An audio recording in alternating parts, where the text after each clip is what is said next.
არავინ კიდულობს თავზე ტომარა ჩამოცმულ ქალს შემთხვევით. მან ცხენი იმ აყროლებული ბაზრის შუაგულში გააჩერა და ამ პალხის ფიცარნაგზე მოკუნტულ ფიგურას შეხედა სახედაფარულს და გლეჯილ კაბაში ყველასგან იგნორირებულს და იგრძნო ის, რაც მეფეს უცნობის მიმართ არასდროს უნდა ეგრძნო, აბსოლუტური დარწმუნებულობა იმაში, რომ უნდა სცოდნოდა, ვინ იმალებოდა ამ ყველაფრის ქვეშ. 4 ვერცხლის მონეტა. ეს იყო ფასი, რომელიც მან გადაიხადა. და იმ ბაზარში ვერავინ წარმოიდგენდა, რა მოხდებოდა, როცა ის ტომარა მიწაზე დაეცემოდა. მაგრამ ის, რაც არავინ იცოდა, არც მან, იყო ის, რომ მისი ციხესიმაგრეში მოყვანა ისტორიის დასაწყისი კი არა, ომის დასაწყისი იყო. რადგან არსებობდნენ ძლევამოსილი ადამიანები, რომლებიც აბსოლუტურად ყველაფერს გააკეთებდნენ ამ ქალის გასანადგურებლად, სანამ ის გახდებოდა ისეთი რამ, რასაც ვეღარ გააკონტროლებდნენ. ჭორები, ხალატი, შანტაჟი, საჯარო დამცირება, ყველაფერი მის წინააღმდეგ გამოიყენეს. და რაც უფრო მეტად ცდილობდნენ მის გატეხას, მეფე მით უფრო მეტად დგებოდა არჩევანის წინაშე, რომელიც არც ერთ მმართველს არ უნდა ჰქონოდა გასაკეთებელი, ტახტი თუ ის. და სწორედ აქ იცვლის ისტორია მიმართულებას ისე, როგორც ვერც კი წარმოიდგენთ. რადგან იმ მომენტში, როდესაც ყველაფერი დაკარგული ჩანს, როცა ფასი ძალიან გაიზარდა, როცა მთელი სამეფო მათ დასაშორებლად შეიკრა, როცა თვითონ ქალმაც კი დაიჯერა, რომ მისი სიყვარული მისი ყველაზე დიდი შეცდომა იყო, მან გააკეთა ისეთი რამ, რაც იმ სამეფოს ისტორიაში არც ერთ მეფეს მანამდე არ გაუკეთებია. და რაც შემდეგ მოხდა. ყველაფერი შეცვალა. ტამოას ბაზარში ნაკელის, დამდნარი ცვილისა და იმ კაცების მჟავე ოფლის სუნი იდგა, რომლებსაც ლიგები გამოელოთ იმისთვის, რომ გაეყიდათ რაც ჰქონდათ და ეყიდათ რაც სჭირდებოდათ. ჯერ კიდევ დილა იყო, მაგრამ სექტემბრის მზე მხრებზე უკვე გავარვარებული რკინასავით იგბინებოდა, ხოლო საპალნე ცხოველების ჩლიქებით აყენებული მტვერი დახლებს ზემოთ თიხისფერი ნისლივით იდგა. გამყიდველები გაჰყვიროდნენ უხეში ქსოვილების, მწარე ფესვებისა და იმ ქათმების ფასებს, რომლებიც მძვინვარედ უფართხალებდნენ ფრთებს ნულ გალიებში. ბავშვები უფროსების ფეხებს შორის დარბოდნენ. ბერები თავდახრილნი ჩაივლიდნენ ხოლმე და მათი ტუჩები იმ ლოცვებს წარმოთქვამდნენ, რომლებიც არავის ესმოდა. სწორედ ამ ჩვეულებრივ ხმაურში ადამიანური სიღატაკისა და სასიცოცხლო ენერგიის ამ მორევში გააჩერა რადომირ დე ვალკენმა თავისი ცხენი. მას მეფესავით არ ეცვა. ეს გამიზნული იყო. მას ეცვა მუქი ნაცრისფერი შალის მოსასხამი, უბრალოდ ჩექმები და ქამარე ყოველგვარი ნიშნის გარეშე. მის გვერდით, პატივისცემის გამომხატველ, თუმცა შეუმჩნევლ მანძილზე მოჰყვებოდა ურსული, მისი უძველესი მრჩეველი, ერთადერთი კაცი სამეფოში, რომელიც ბედავდა სუვერენისთვის ეთქვა, როცა ის ცდებოდა და ერთადერთი, ვისაც რადომირმა ამის უფლება მისცა. ურსული მოხუცი იყო, 10 წლეულების ქარისგან დაგვეცილი ხესავით მოხრილი, პატარა და მუქი თვალებით, რომლებიც სამყაროს ისე კითხულობდნენ, როგორც მწერალი პერგამენტს, ნელა აუჩქარებლად არც ერთი სტრიქონის გამოტოვების გარეშე. თქვენი უდიდებულესობა აქ არ უნდა იმყოფებოდეს, ჩაიჩურჩულა ურსულმა ისე, რომ ტუჩები ძლივს დააშორა ერთმანეთს. საბჭო მე-6 საათის შემდეგ იკრიბება. საბჭოს შეუძლია მოიცადოს, უპასუხა რადომირმა იმ დაბალი და მტკიცე ხმით, რომელსაც ავტორიტეტისთვის ხმის აწევა არ სჭირდებოდა. ურსულს აღარ დაუძალებია. მან იცოდა, როდის ეირნობდა მეფე უბრალოდ და როდის ეძებდა რაღაცას და იმ მომენტში რადომირის თვალებში რაღაც სხვა იკითხებოდა, დაჭიმულობა მის განიერ მხრებში ნაცრისფერი მოსასხამის ქვეშ, რაც იმაზე მეტყველებდა, რომ მან ჯერ კიდევ არ იცოდა ზუსტად, რას ეძებდა. რადომირი 32 წლის იყო.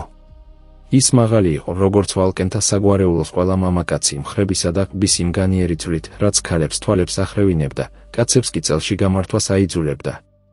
თმა მუქი ჰქონდა, თითქმის შავი, კეფაზე მოკლედ შეჭრილი, მაგრამ საფეთქლებთან ზედმეტად გრძელი, რის გამოსწორებასაც პაჟები და ჟინებით ცდილობდნენ, ის კი ჯიუტად უგულებელ ყოფდა.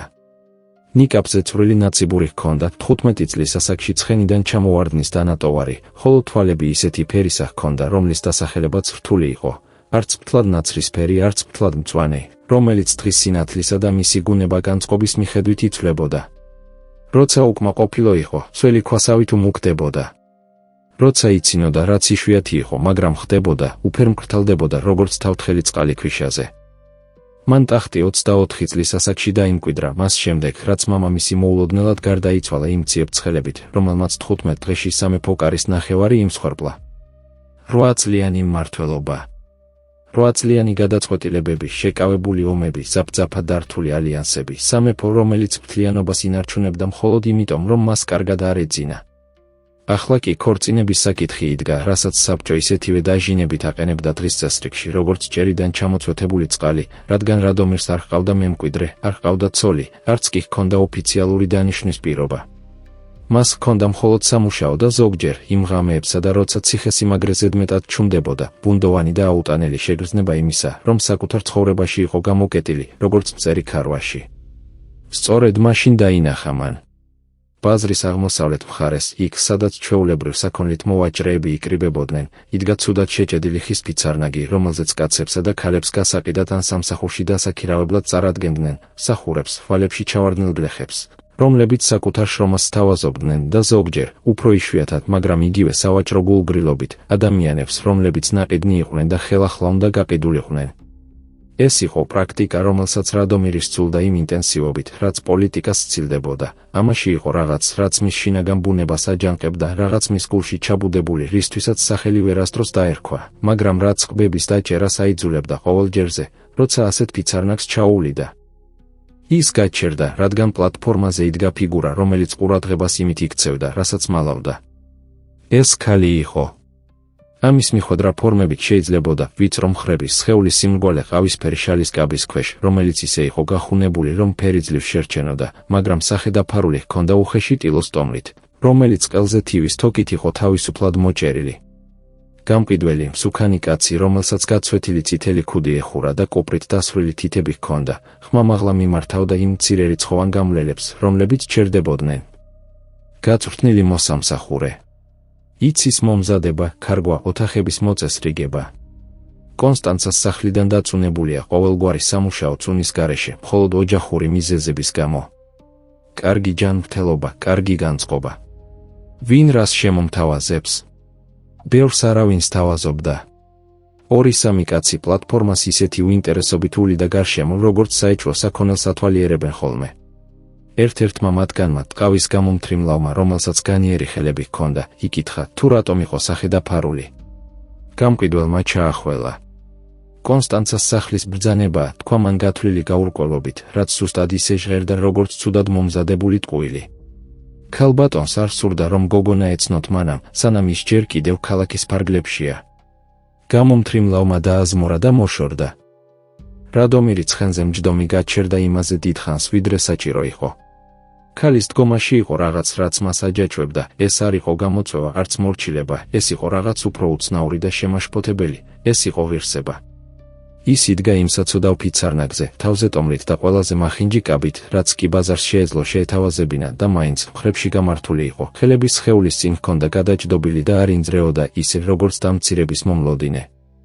ის ინძრეოდა, როცა ინძრეოდა, ისე როგორც ვინმე, ვინც ელოდება, რომ რაღაც ჩაივლის. ურსულ, თქვა მან იმაზე უფრო დაბალი ხმით, ვიდრე ჩვეულებრივ. თქვენო უდიდებულესობაო. ის ქალი. ფასი გაიგე. ურსულს არაფერი უკითხავს. ეს იყო მოხუცის ერთ-ერთი ყველაზე ძვირფასი თვისება, მან იცოდა, როდის არ უნდა ეკითხა.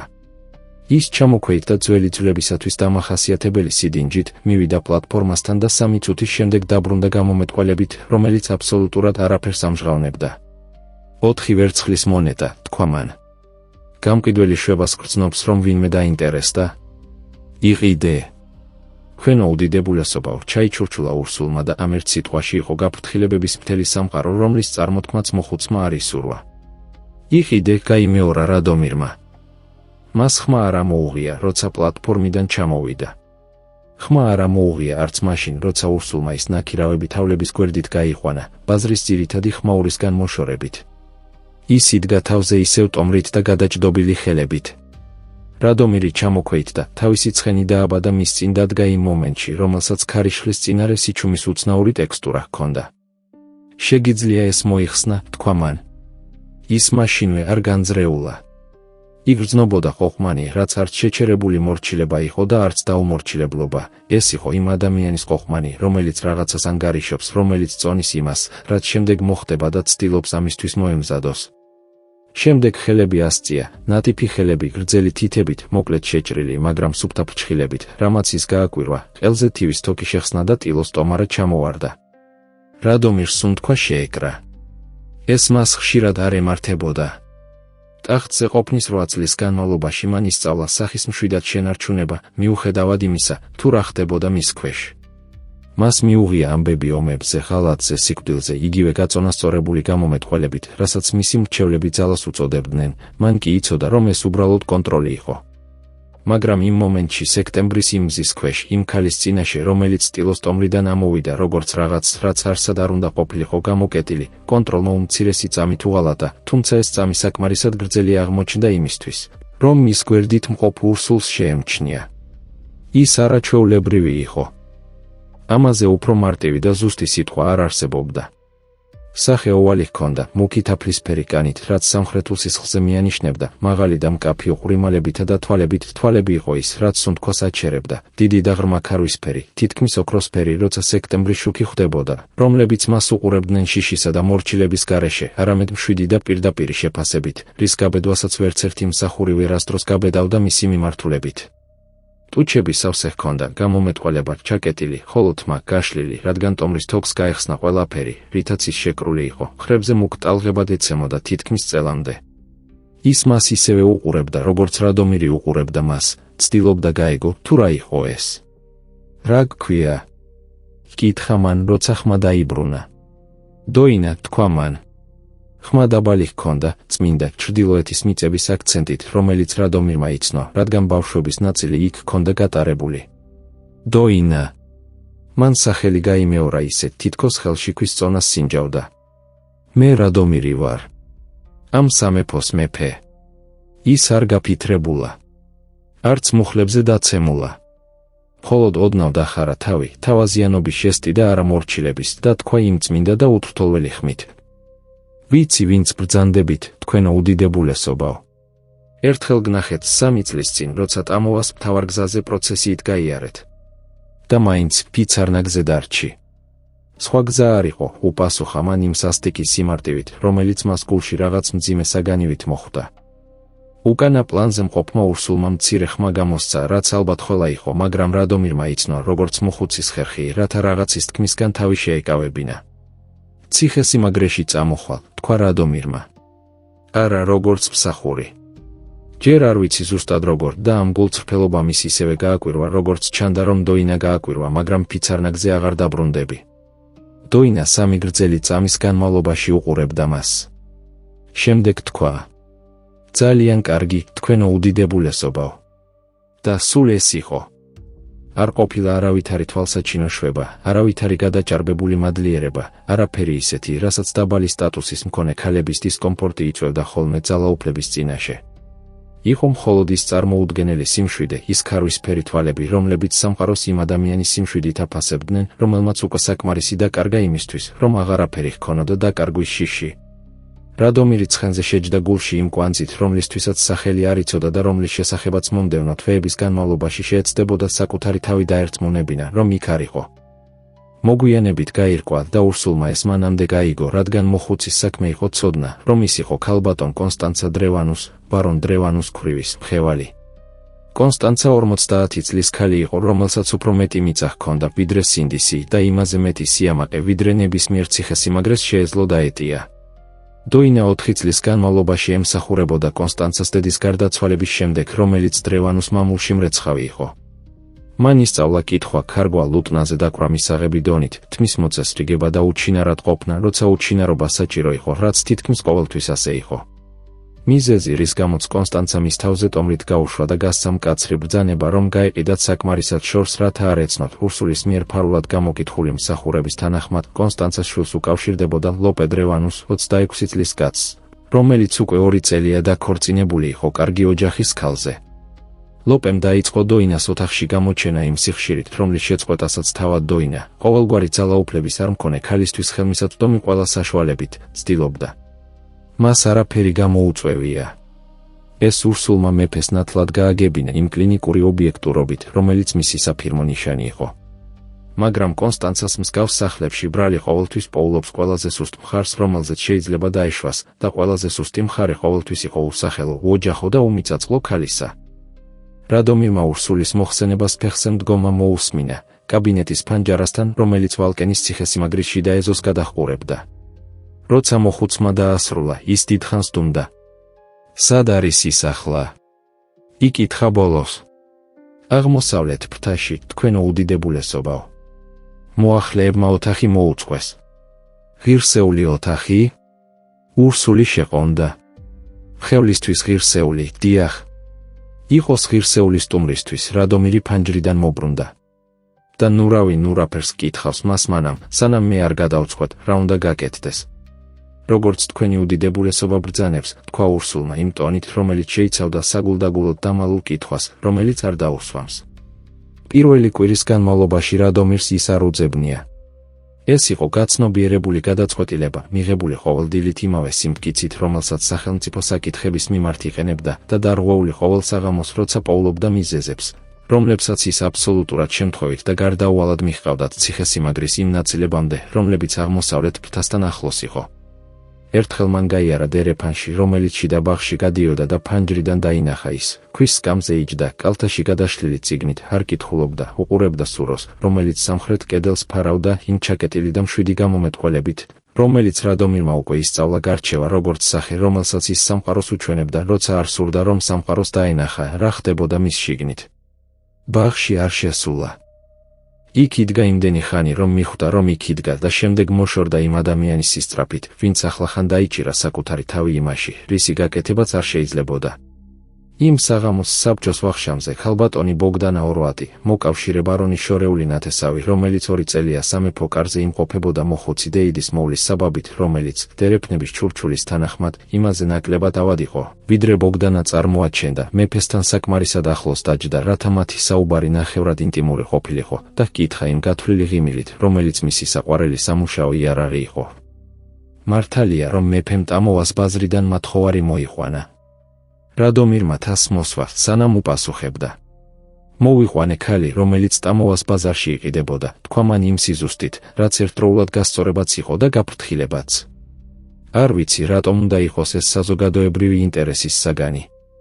ოხ, არ არის, თქვა ბოგდანამ და ხელები ოდნავ გაშალა, თითქოს ბრალდებას იშორებსო. ის ლამაზი ქალი იყო იმ სტილით, რომელსაც სამეფო კარი იწონებდა, ქერა ღია კანით, დახვეწილი მანერებითა და ინტელექტით, რომელიც მან იცოდა როგორ დაემალა, როცა გამოჩენა არ აწყობდა და როგორ გამოეჩინა, როცა დამალვა არ აწყობდა. უბრალოდ ცნობის მოყვარეობაა, თქვენო უდიდებულესობაო. სამეფო კარი პატარაა, სიახლეები სწრაფად ვრცელდება. სამეფო კარისთვის კარგი იქნებოდა საკუთარი ცხოვრებით ყოფილიყო დაკავებული, თქვა რადომირმა და თასი დადგა.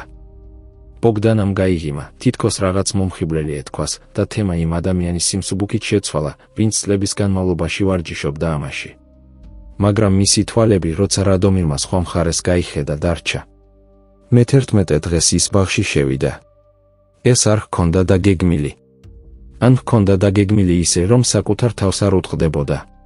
ის აღმოსავლეთ ფრთის დერეფანში მიდიოდა გვარდიის კაპიტნებთან შეხვედრის შემდეგ და უბრალოდ ჩავიდა კიბეებზე, რომლებიც ბაღში გადიოდა, თითქოს ბაღი ყოფილიყო მისი დანიშნულების ადგილი თავიდანვე.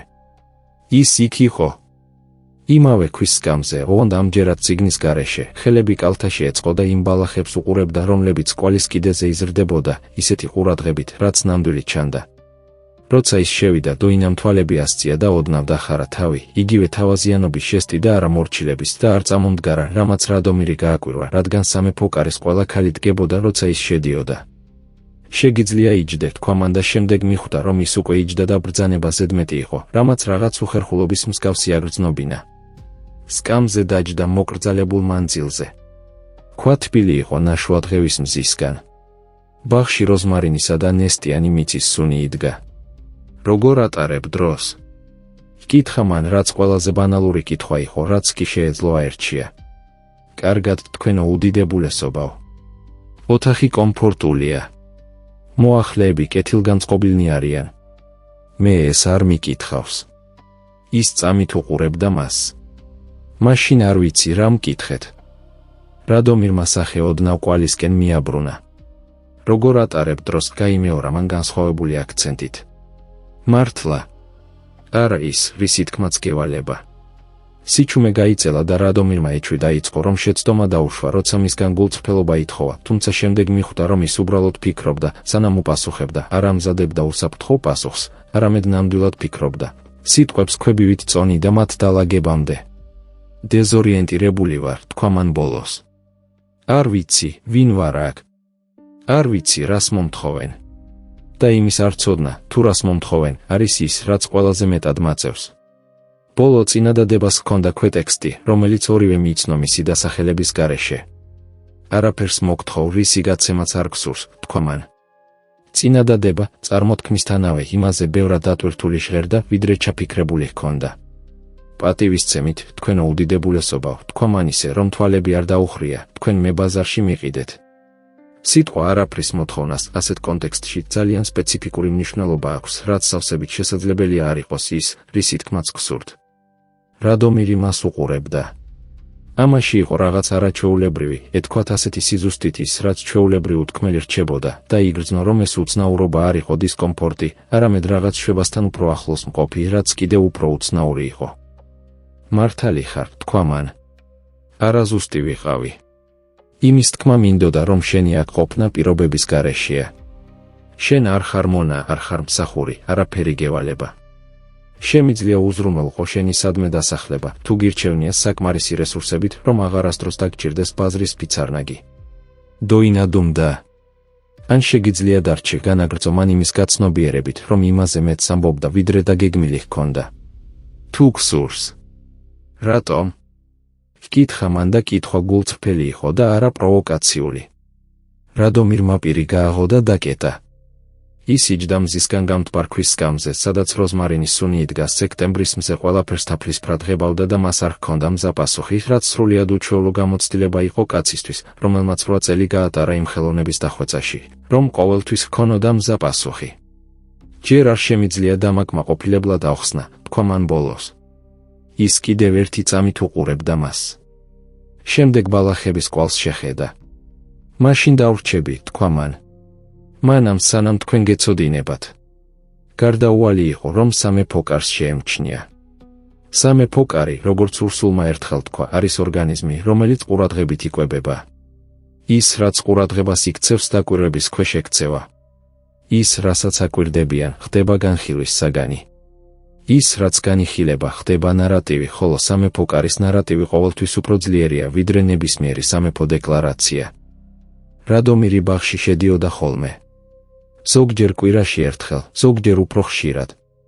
დოინა რჩებოდა სტუმრად განსაზღვრული ტიტულის გარეშე, რაც თავისთავად ანომალია იყო, რომლის კლასიფიცირებაც მსახურებმა და სამეფო კარის ქალბატონებმა არ იცოდნენ. ის არ ჩნდებოდა ოფიციალურ სადილებზე. არ სტუმრობდა დიდ დარბაზს. იღებდა რამდენიმე წიგნს, რადომირმა ბრძანა, რომ ბიბლიოთეკა მისთვის ხელმისაწვდომი ყოფილიყო, რის შესახებაც ინსტრუქცია მან ისეთი გამომეტყველებით წაიკითხა, რომ წამით რაღაც სიხარულის მსგავსი გაეპარა და საათებს ბაღში ან აღმოსავლეთ ფრთის დერეფნებში ატარებდა, ჩუმი და დამკვირვებელი. ბოგდანა ორვატიც აკვირდებოდა.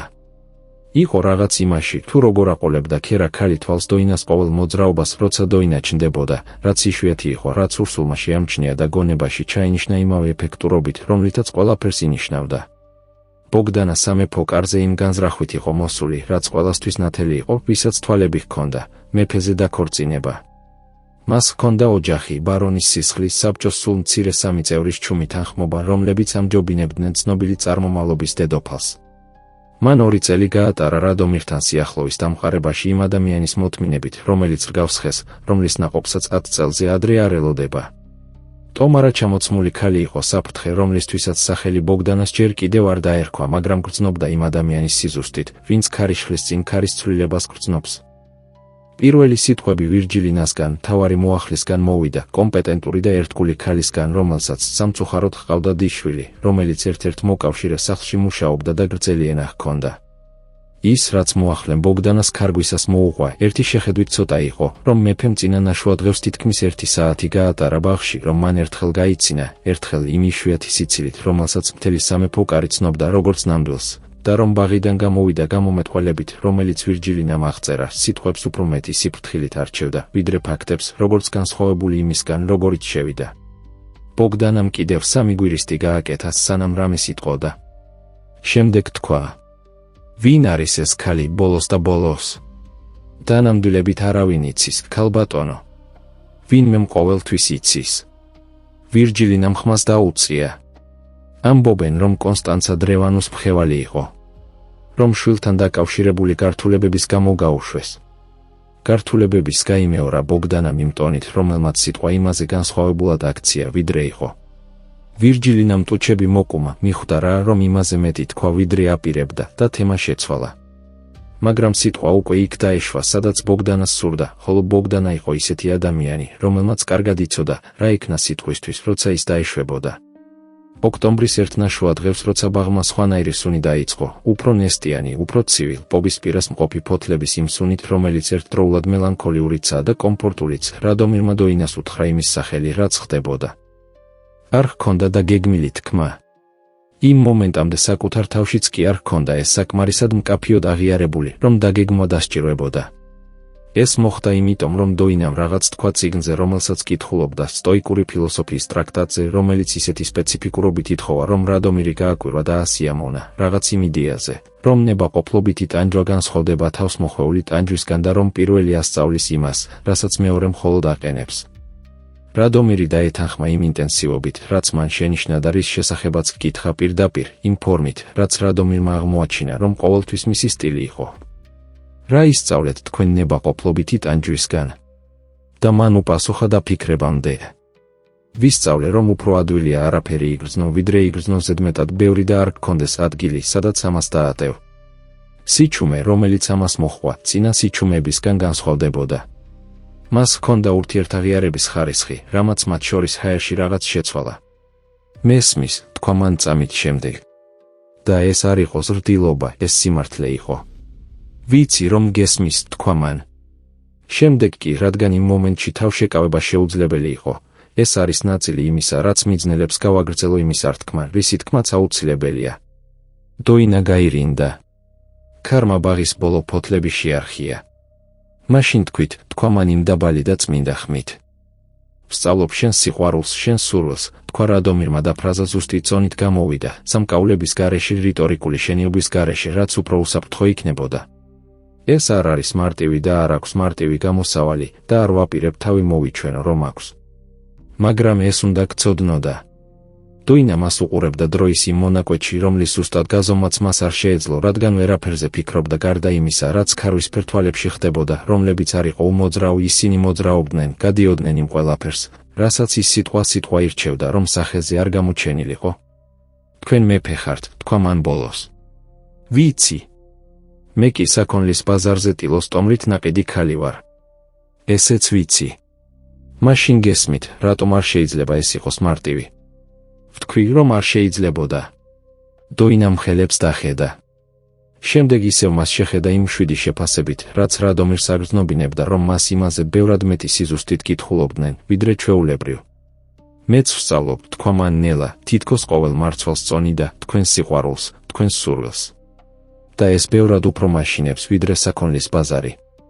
რადომირმა იგრძნო, როგორ გაიხსნა რაღაც გულში, კვანძი, რომელიც კვირების განმავლობაში იქ იყო და რომელსაც ის არ აღიარებდა, რადგან მისი აღიარება იმის აღიარება იქნებოდა, რაც დაცნული ჰქონდა. აღარაფერი უთქვამს. არც დოინას.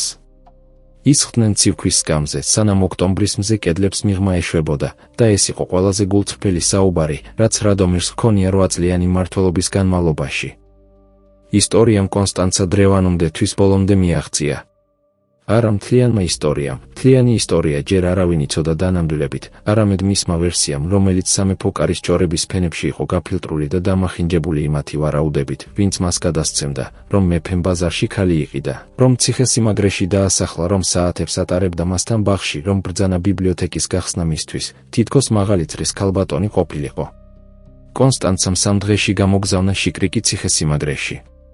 შიკრიკმა მოიტანა დრევანუს გერბით, ყვავი ოქროს ფერველზე დაბეჭდილი წერილი, რომელიც თავად მეფისადმი იყო ადრესირებული, რაც თავხედობა იყო, რომელიც ურსულმა წარბის აწევით ჩაინიშნა, სანამ გადასცემდა.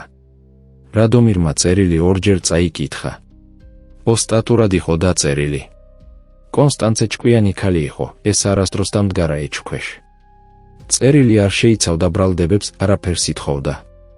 გამოხატავდა ოფიციალური დოკუმენტების ყვავილოვანი ენით წუხილს მეფის კეთილდღეობაზე, პატივისცემით შეხსენებას, რომ ტახტის სტაბილურობა ყველა ერთგული ბარონის ინტერესში იყო და თითქოს შემთხვევითი დანამატი, დასკვნითი აბზაცი, რაც წერილის ნამდვილი მიზანი იყო, ფაქიზ მინიშნებას იმაზე, რომ ქალი, რომელიც მეფემ ბაზარში შეიძინა, დრევანუს სახლიდან იმ მიზეზებით იყო დათხოვნილი, რომელთა პირადად ახსნისთვისაც ქალბატონი კონსტანცა მზად იქნებოდა, თუ მეფე ამას საჭიროდ ჩათვლიდა. რასაც არ ამბობდა, მაგრამ ამბობდა, ქალს აქვს ისტორია. ქალს აქვს წარსული. მე ვიცი, რა არის ეს. და შემიძლია მისი გამოყენება. რადომირმა წერილი ფრთხილად დაკეცა და უჯრაში შეინახა იმ ადამიანის გააზრებული სიმშვიდით, რომელიც რაღაცას ინახავს, რადგან იცის, რომ მოგვიანებით დასჭირდება. ურსულ, თქვა მან. თქვენო უდიდებულესობაო. ქალბატონ დრევანუს ჯერ არ ვუპასუხებთ. როგორც თქვენი უდიდებულესობა ბრძანებს. რადომირი ფანჯარაში იყურებოდა. რა სურს ქალბატონ დრევანუს? რაც ნებისმიერ ბარონს სურს, თქვა ურსულმა იმ კლინიკური ობიექტურობით. გავლენა. წყალობა. დარწმუნება იმაში, რომ მას აქვს რაღაც, რისი საიდუმლოდ შენახვაც მეფეს სჭირდება. მას აუცილებლად არ მოუნდება გოგონასთვის ზიანის მიყენება, ყოველ შემთხვევაში პირდაპირ, მაგრამ გამოიყენებს იმას, რაც იცის, როგორც ვალუტას ყოველთვის, როცა დასჭირდება. რა იცის მან? რომ დოინა საკმარისად ახლოს იყო შვილთან, ლოპესთან, რომ ჭორები დაჯერებული იყოს, თქვენო უდიდებულესობაო. სიმართლეს იმისა, რაც მოხდა, მნიშვნელობა არ აქვს. შესაძლებლობას აქვს მნიშვნელობა. რადომირი დიდხანს დუმდა. შემდეგ თქვა. და ბოგდანა ორვატი? ურსული შეყონდა და რადომირმა იცნო ეს შეყოვნება, როგორც ნიშანი იმისა, რომ რაც შემდეგ უნდა ეთქვა, მნიშვნელოვანი იყო. ქალბატონი ბოგდანა გასულ კვირას სამჯერ ესაუბრა ვირჯილინას, თქვენო უდიდებულესობაო. და ხშირი მიმოწერა აქვს ბატონ ალდრიკ როვანუსთან, რომელიც ბარონ კონსტანცა დრევანუს ნათესავია ქორწინების ხაზით. ქსელი იბმებოდა. რადომირს შეეძლო მისი დანახვა იმ კლინიკური სიცხადით, რომელიც სახელმწიფო საქმეების მიმართ ჰქონდა გამომუშავებული, ინტერესების, შიშის, ამბიციის ქსელი, რომელიც ცდილობდა ეპოვა ის წერტილი, რომელიც აიძულებდა მას ემოქმედა ისე, როგორც მათ აწყობდათ. პრობლემა ის იყო, რომ ამჯერად ზეწოლის წერტილს ჰქონდა სახელი, ქარვისფერი თვალები და იჯდა ცივქვის სკამზე სტოიკოსი ფილოსოფოსების კითხვისას. დოინასთვის მაშინვე არ უთქვამს. ეს შეცდომა იყო და იცოდა, რომ იყო, მაგრამ ამაში იყო ყოყმანი, რაც არ იყო სიმხდალე, ან არა მხოლოდ სიმხდალე, ეს იყო იმ საფრთხის მაცნის სპეციფიკური შიში, რომელიც მან ჯერ კიდევ არ იცოდა, რომ ემუქრებოდა. ამაში იყო რაღაც სასტიკად უსამართლო, რომ ის გამოვიდა შეუძლებელი სიტუაციიდან მხოლოდ იმისთვის, რომ სხვა სიტუაციაში აღმოჩენილიყო, რომ ციხესიმაგრე, რომელიც თავშესაფარი უნდა ყოფილიყო, მისთვის მახედი იქცეოდა. ის აგრძელებდა ბაღში სტუმრობას. აგრძელებდა საუბრებს, რომლებმაც კვირების განმავლობაში შეიძინეს ინტიმურობის ახალი და ფაქიზი ფენა, საჯაროდ განუცხადებელი, არანაირ ფიზიკურ განზომილებაში არ გადასული, რისი მოხსენებაც სამეფო კარს კონკრეტულად შეეძლო, მაგრამ არსებული იმ ნივთების ინტენსივობით, რომლებიც ზედაპირის ქვეშ არსებობენ და რომლებსაც ზედაპირი ვერ იტევს. დოინამ დაიწყო მისი სახელით, რადომირით მიმართვა, ტიტულის გარეშე, როცა მარტო იყვნენ. პირველად როცა მან ეს გააკეთა, რადომირი ისე გაირინდა, რომ მან შეწუხებულმა ჰკითხა, ხომ არ შეცდა, რაზეც მან უპასუხა, არა, არ შემწდარხარ, უბრალოდ არავინ მეძახის ასე. დოინამ უთხრა, რომ ესმოდა და შეწყვეტდა, თუ ის ასე ისურვებდა, რაზეც მან უპასუხა, არ შეწყვიტო იმ ხმით, რომელიც განსხვავდებოდა ყველა სხვა შემთხვევისგან. ის ბაღში სწავლობდა იმ ადამიანის ტექსტურებს, რომელიც დოინა იყო თავისი სიმშვიდის ქვეშ. ისწავლა, რომ ის იშვიათად იღიმოდა, მაგრამ როცა იღიმოდა, ეს იყო სრული და დაუზოგავი ღიმილი, რომელიც მთლიანად ცვლიდა მის სახეს, არ ხდიდა მას უფრო ლამას, რადგან რთული იქნებოდა მისი უფრო მეტად გალამაზება, არამედ ხდიდა უფრო ნამდვილს, უფრო ადამიანურს, იმასთან უფრო ახლოს მყოფს, რისი შეხებაც შესაძლებელია. ისწავლა, რომ მას ყველაფერზე ჰქონდა აზრი და ინახავდა მას კითხვამდე, არა სიმორცხვის, არამედ აუცილებელი უჩინარობის წლების განმავლობაში გამომუშავებული უნდობლობის გამო. ისწავლა, რომ მან დედა 16 წლის ასაკში დაკარგა და თითქმის მაშინვე შევიდა დრევანუს სახლში და 4 წელმა იმ ქალთან სამსახურმა, რომელიც მას საეჭვო ღირებულებისავე ჯივით ეპყრობოდა, მასში შექმნა ჯავშანი, რომელიც არ იყო ცივი, მაგრამ იყო ძალიან მყარი. ისწავლა ისიც, და ეს ყველაზე რთული იყო, რომ დოინასაც უყვარდა, სურდა ის. არა ისე, როგორც სამეფო კარის ქალები გამოხატავდნენ მეფესთან სიახლოვის სურვილს, გათვლილი ღიმილებით, მაჯაზე შემთხვევითი შეხებებით, მზაობით ყოფილიყვნენ ის, რაც საჭირო იყო, არამედ ბევრად უფრო მარტივი და ბევრად უფრო სახიფათო ფორმით იმ ადამიანისა, რომელსაც უბრალოდ სურს იყოს იქ, სადაც კონკრეტული ადამიანია და იტანჯება, როცა იქ არ არის. იყო ერთი დღე, წვრილი წვიმის ნაშუა დღევი, როცა ბაღი დაკეტილი იყო და ისინი განიერი ფანჯრის დერეფანში დარჩნენ, რომელიც ეზოს გადაჰყურებდა, როცა მან თქვა წვიმის ყურებისას. არის დღეები, როცა საკუთარ თავს ვეკითხები, არის თუ არა ეს რეალური. და ვკითხა მან. ეს. მან გააკეთა გაურკვეველი ჟესტი, რომელიც მოიცავდა დერეფანს, ციხესიმაგრეს, მათ შორის არსებულ მანძილს, რომელიც ერთდროულად ფიზიკურიც იყო და არა. ამ სახლის ნებისმიერი რამ. თქვენი ნებისმიერი რამ. და ის ისე ახლოს დადგა მასთან, რომ იგრძნო მისი მკლავი სითბო კაბის შალის მეშვეობით და უთხრა, რეალურია. მან კი თავისი ქარვისფერი თვალებით შემოხედა და ძალიან ჩუმად უთხრა, ვიცი. სწორედ ეს მაშინებს. ჭორმა საბჭომდე ნოემბრის 1 სამშაბათს მიაღწია. რადომირმა იცოდა მის მოსვლამდე, რადგან უსულმა დილით გააფრთხილა იმ განგაშის გარეშე ობიექტურობით, რაც მოხუცის ნიშანი იყო, ვრცელდება ამბავი, თქვენო უდიდებულესობაო. ამბობენ, რომ ქალი, რომელიც თქვენ მოიყვანეთ, დრევანუს სახლიდან ბარონის შვილთან არასათანადო ქცევის გამო იქნა გაძევებული. ისტორია საკმარისად სპეციფიკურია საიმისოდ, რომ დაჯერებული იყოს და საკმარისად ბუნდოვანი საიმისოდ, რომ მისი უარყოფა შეუძლებელი იყოს. ვინ ავრცელებს? კონკრეტული სახელი არ არის, თქვენო უდიდებულესობაო. ბევრი პირია. რადომირი საბჭოს სხდომაზე იმ ნაშუა დღეს შევიდა გაწონასწორებული სახითა და მოდუნებული მხრებით. ეს იყო ორი ტექნიკა, რაც მან ისწავლა საიმისოდ, რომ არავითარი ემოცია არ ყოფილიყო ხილული, როცა სიტუაცია ამას მოითხოვდა. საბჭო შედგებოდა 6 კაცისგან სხვადასხვა ასაკისა და ალიანსებისა და ორმა მათგანმა, ალდრიკ როვანუ ყველაზე აშკარა იყო, შეხედა მას იმ სპეციფიკური გამომეტყველებით, ვისაც რაღაც აქვს სათქმელი და ელოდება შესაბამის მომენტს.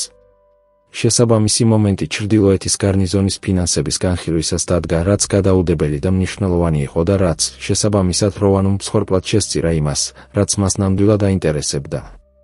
არის ერთი საკითხი, თქვენო უდიდებულესობაო, რომლის მოტანაც საბჭოს ზოგიერთ წევრს სურს სამეფო განხილვისთვის. თქვა რადომირმა აბსოლუტურად მშვიდი ხმით. როვანუმ სიტყვები ისეთი სიფრთხილით შეარჩია, რაც ზედმეტად გამჭვირვალე იყო იმ კაცისთვის, ვისაც იმდენი დიპლომატიური წერილი ჰქონდა წაკითხული, რამდენიც რადომირს არის გარკვეული.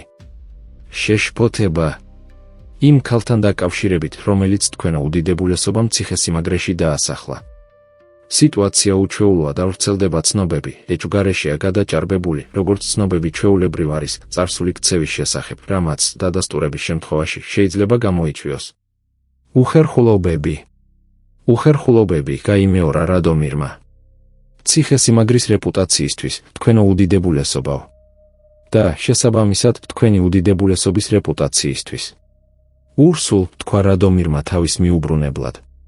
არსებობს რაიმე გადამოწმებად იმტკიცებულება დოინას მხრიდან რაიმე არასათანადო ქცევისა იმ პერიოდში, როცა ის დრევანუს სახლს ემსახურებოდა? ურსულმა, რომელიც მეფის გვერდით იყო მიწვეული იმ კონკრეტულ სხდომაზე იმ მიზეზით, რაც ახლა ყველასთვის ნათელი იყო, გათვლილი სიცხადით თქვა. არავითარი, თქვენო უდიდებულესობაო. დრევანუს სახლის მსახურები, რომლებიც გამოიკითხნენ, ფარულად ადასტურებენ მხოლოდ იმას, რომ ქალიშვილი დოინა გაშვებულ იქნა ყოველგვარი დასაბუთებული მიზეზისა და ფორმალური რეკომენდაციის გარეშე. ქალბატონ კონსტანცას არ მოუწოდებია დოკუმენტური ახსნა განმარტება. ესე იგი მტკიცებულება არ არსებობს, თქვა რადომირმა. არსებობს ჭორი. ჭორიც მტკიცებულების ერთგვარი სახეობაა რეპუტაციის საკითხებში, დაიწყო როვანუ. ბრძოლის ველზე, თქვა რადომირმა ისევ იმ მშვიდი ხმით, რომელმაც ნულს ქვემოთ ტემპერატურის მიღება დაიწყო, თუ ჭორს მტკიცებულებაში აურევ, კაცებს გაუგზავნი დასახოცად იქ, სადაც ყდომა არ სჭირდებათ. აქ საბჭოში ჭორზე მეტი დამჭირდება რაიმე გადაწყვეტილების მიღებამდე. შეგვიძლია ჩრდილოეთის გარნიზონის ფინანსებს დაუბრუნდეთ? სხდომა გაგრძელდა. როვანუ თემას აღარ დაბრუნებია. მაგრამ სათქმელი ხმამაღლა ითქვა საბჭოს დარბაზის ჰაერში შევიდა, ხოლო ხმამაღლა ნათქვამ სიტყვებს აქვთ დაჟინება, რომელსაც მომდევნო სიჩუმე ვერ შლის. რადომირის ხდომიდან იმ დარწმუნებით გამოვიდა, რომ დრო ეწურებოდა. დოინას იმავე ღამეს უთხრა. არა ბაღში, ბაღი ნოემბერში ბნელი და ცივი იყო, არამედ განიერი ფანჯრის დერეფანში, სადაც ცეცხლფარიშ ფიჭვის სუნით აეთბო ჰაერი და ჩირაღდნები ქვის კედლებზე გრძელ ჩრდილებს ჰფენდნენ. ის ფეხზე იდგა, რადომირი მის წინ დადგა და ყველაფერი მოუხვა. კონსტანცას წერილი ურსულის მოხსენებას საბჭოს ხდომა, ის რაც როვანომ თქვა და ისიც რაც არ უთქვამს, მაგრამ გულისხმობდა. ის ყველაფერს უსმენდა გაწყვეტის გარეშე. როცა დაასრულა სიჩუმე მხოლოდ რამდენიმე წამს გაგრძელდა, რადგან ის იყო ის, ვინც იყო, ვისაც გააზრებისთვის ბევრი დრო არ სჭირდებოდა, რადგან ბევრი რამ ჰქონდა მანამდე გადახარშული. კონსტანცას მტკიცებულება არ აქვს, თქვა მან. იმიტომ რომ მტკიცებულება არ არსებობს. რაც მოხდა ის იყო, რომ ლოპე 4-ჯერ შეეცადა ჩემს ოთახში შემოსვლას, 4-ჯერვე კარი დაუკეტე, მეხუთეჯერ კი ქალბატონი კონსტანცა გამოჩნდა და მე ვიყავი ყველაზე მოხერხებული პრობლემა მოსაშორებლად. მე ეს ვიცი, თქვა რადომირმა. მაგრამ თქვენ ისიც იცით, რომ ამას მნიშვნელობა არ აქვს. ეს არ იყო სიმწარე, ეს მისი ობიექტურობა იყო, იგივე, რასაც ყველაფრის მიმართ იყენებდა. მნიშვნელობა აქვს იმას, რისი თქმა შეიძლება და არა იმას, რაც სიმართლეა. დიახ. მან ცეცხლფარეშს შეხედა. ალებს მის სახეზე შუქი ისე გადაჰქონდათ, რომ რადომირი ვერ წყვეტდა მის ყურებას. რას აპირებთ? ეს დამოკიდებულია, თქვა მან. რაზე? იმაზე, რაც შენ გსურს. დოინა გაირინდა. ვერ ხვდები. თუ წასვლა გსურს, თქვა რადომირმა და სიტყვები რაღაცა დაუჯდა, რისი დასახელებაც არ ისურვა, შემიძლია უზრუნველყო შენი უსაფრთხო წასვლა რესურსებით, ტამოვასგან, კონსტანცა დრევანუსგან და ამ სამეფო კარის ნებისმიერი რამისგან შორს. თუ დარჩები, სიტუაცია გაუარესდება, სანამ გაუმჯობესდებოდეს. და დარწმუნებული არ ვარ, როდის გაუმჯობესდება. დოინა მას დიდხანს და სავსე მზერით უყურებდა. ხოთ, რომ წავიდე, თქვა მან და ეს არ იყო კითხვა. არა. გეუბნები, რომ არჩევანი გაქვს. ეს განსხვავებულია. ჩემთვის არ არის, თქვა მან იმ სიმშვიდით, რომელშიც მოულოდნელად ბზარი გაჩნდა, რაღაც სიმშვიდის ქვეშ მყოფი, რაც ბევრად უფრო ცოცხალი და ნაკლებად კონტროლირებადი იყო. ჩემთვის არჩევანი გაქვს, წახვიდე და უფრო ადვილი იქნებოდა, თუ წახვიდოდი ძალიან მსგავსად ჟღერს. დოინა, თქვა მან და სახელი სხვანაირად გამოვიდა, ვიდრე მანამდე, უფრო გადაუდებლად, რაღაც ნადებთან უფრო ახლოს. არ მინდა რომ წახვიდე. შენი ნებით რომ წახვიდე, ვიტანჯებოდი. იმიტომ რომ წახვიდე, რომ ჩემი ნათქვამით შეგაშინე, ორმაგად ვიტანჯებოდი. რაც მინდა, რაც ნამდვილად მინდა, სამეფოს, საბჭოსა თუ კონსტანცა დრევანუს მიუხედავად, შენი აქ ყოფნა. დერეფანში სიჩუმე იყო. ფიჭვი იწვოდა. ჩრდილები მოძრაობდნენ. მაშინ ვრჩები, თქვა მან. და ხმაში პირველად გაერია რაღაც, რაც არ იყო სიმშვიდე, არამედ ნამდვილი თრთოლვა, ისეთი თრთოლვა, რომელიც მაშინ ჩნდება, როცა ჯავშანში ბზარია და რაღაც ცხელი და შეშინებული გამოვიდა იქიდან. მაგრამ მე შინია. მეც, თქვა მან.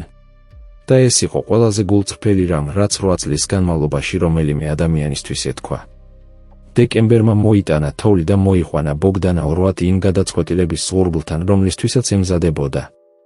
რადომირმა მის მოქმედებამდე იგრძნო ეს, რადგან ისწავლა სამეფო კარის მოძრაობების კითხვა ისეთივე წინასწარტვრეთით, როგორითაც სამხედრო მოძრაობებისა, ფიგურების პოზიციით დარტყმამდე.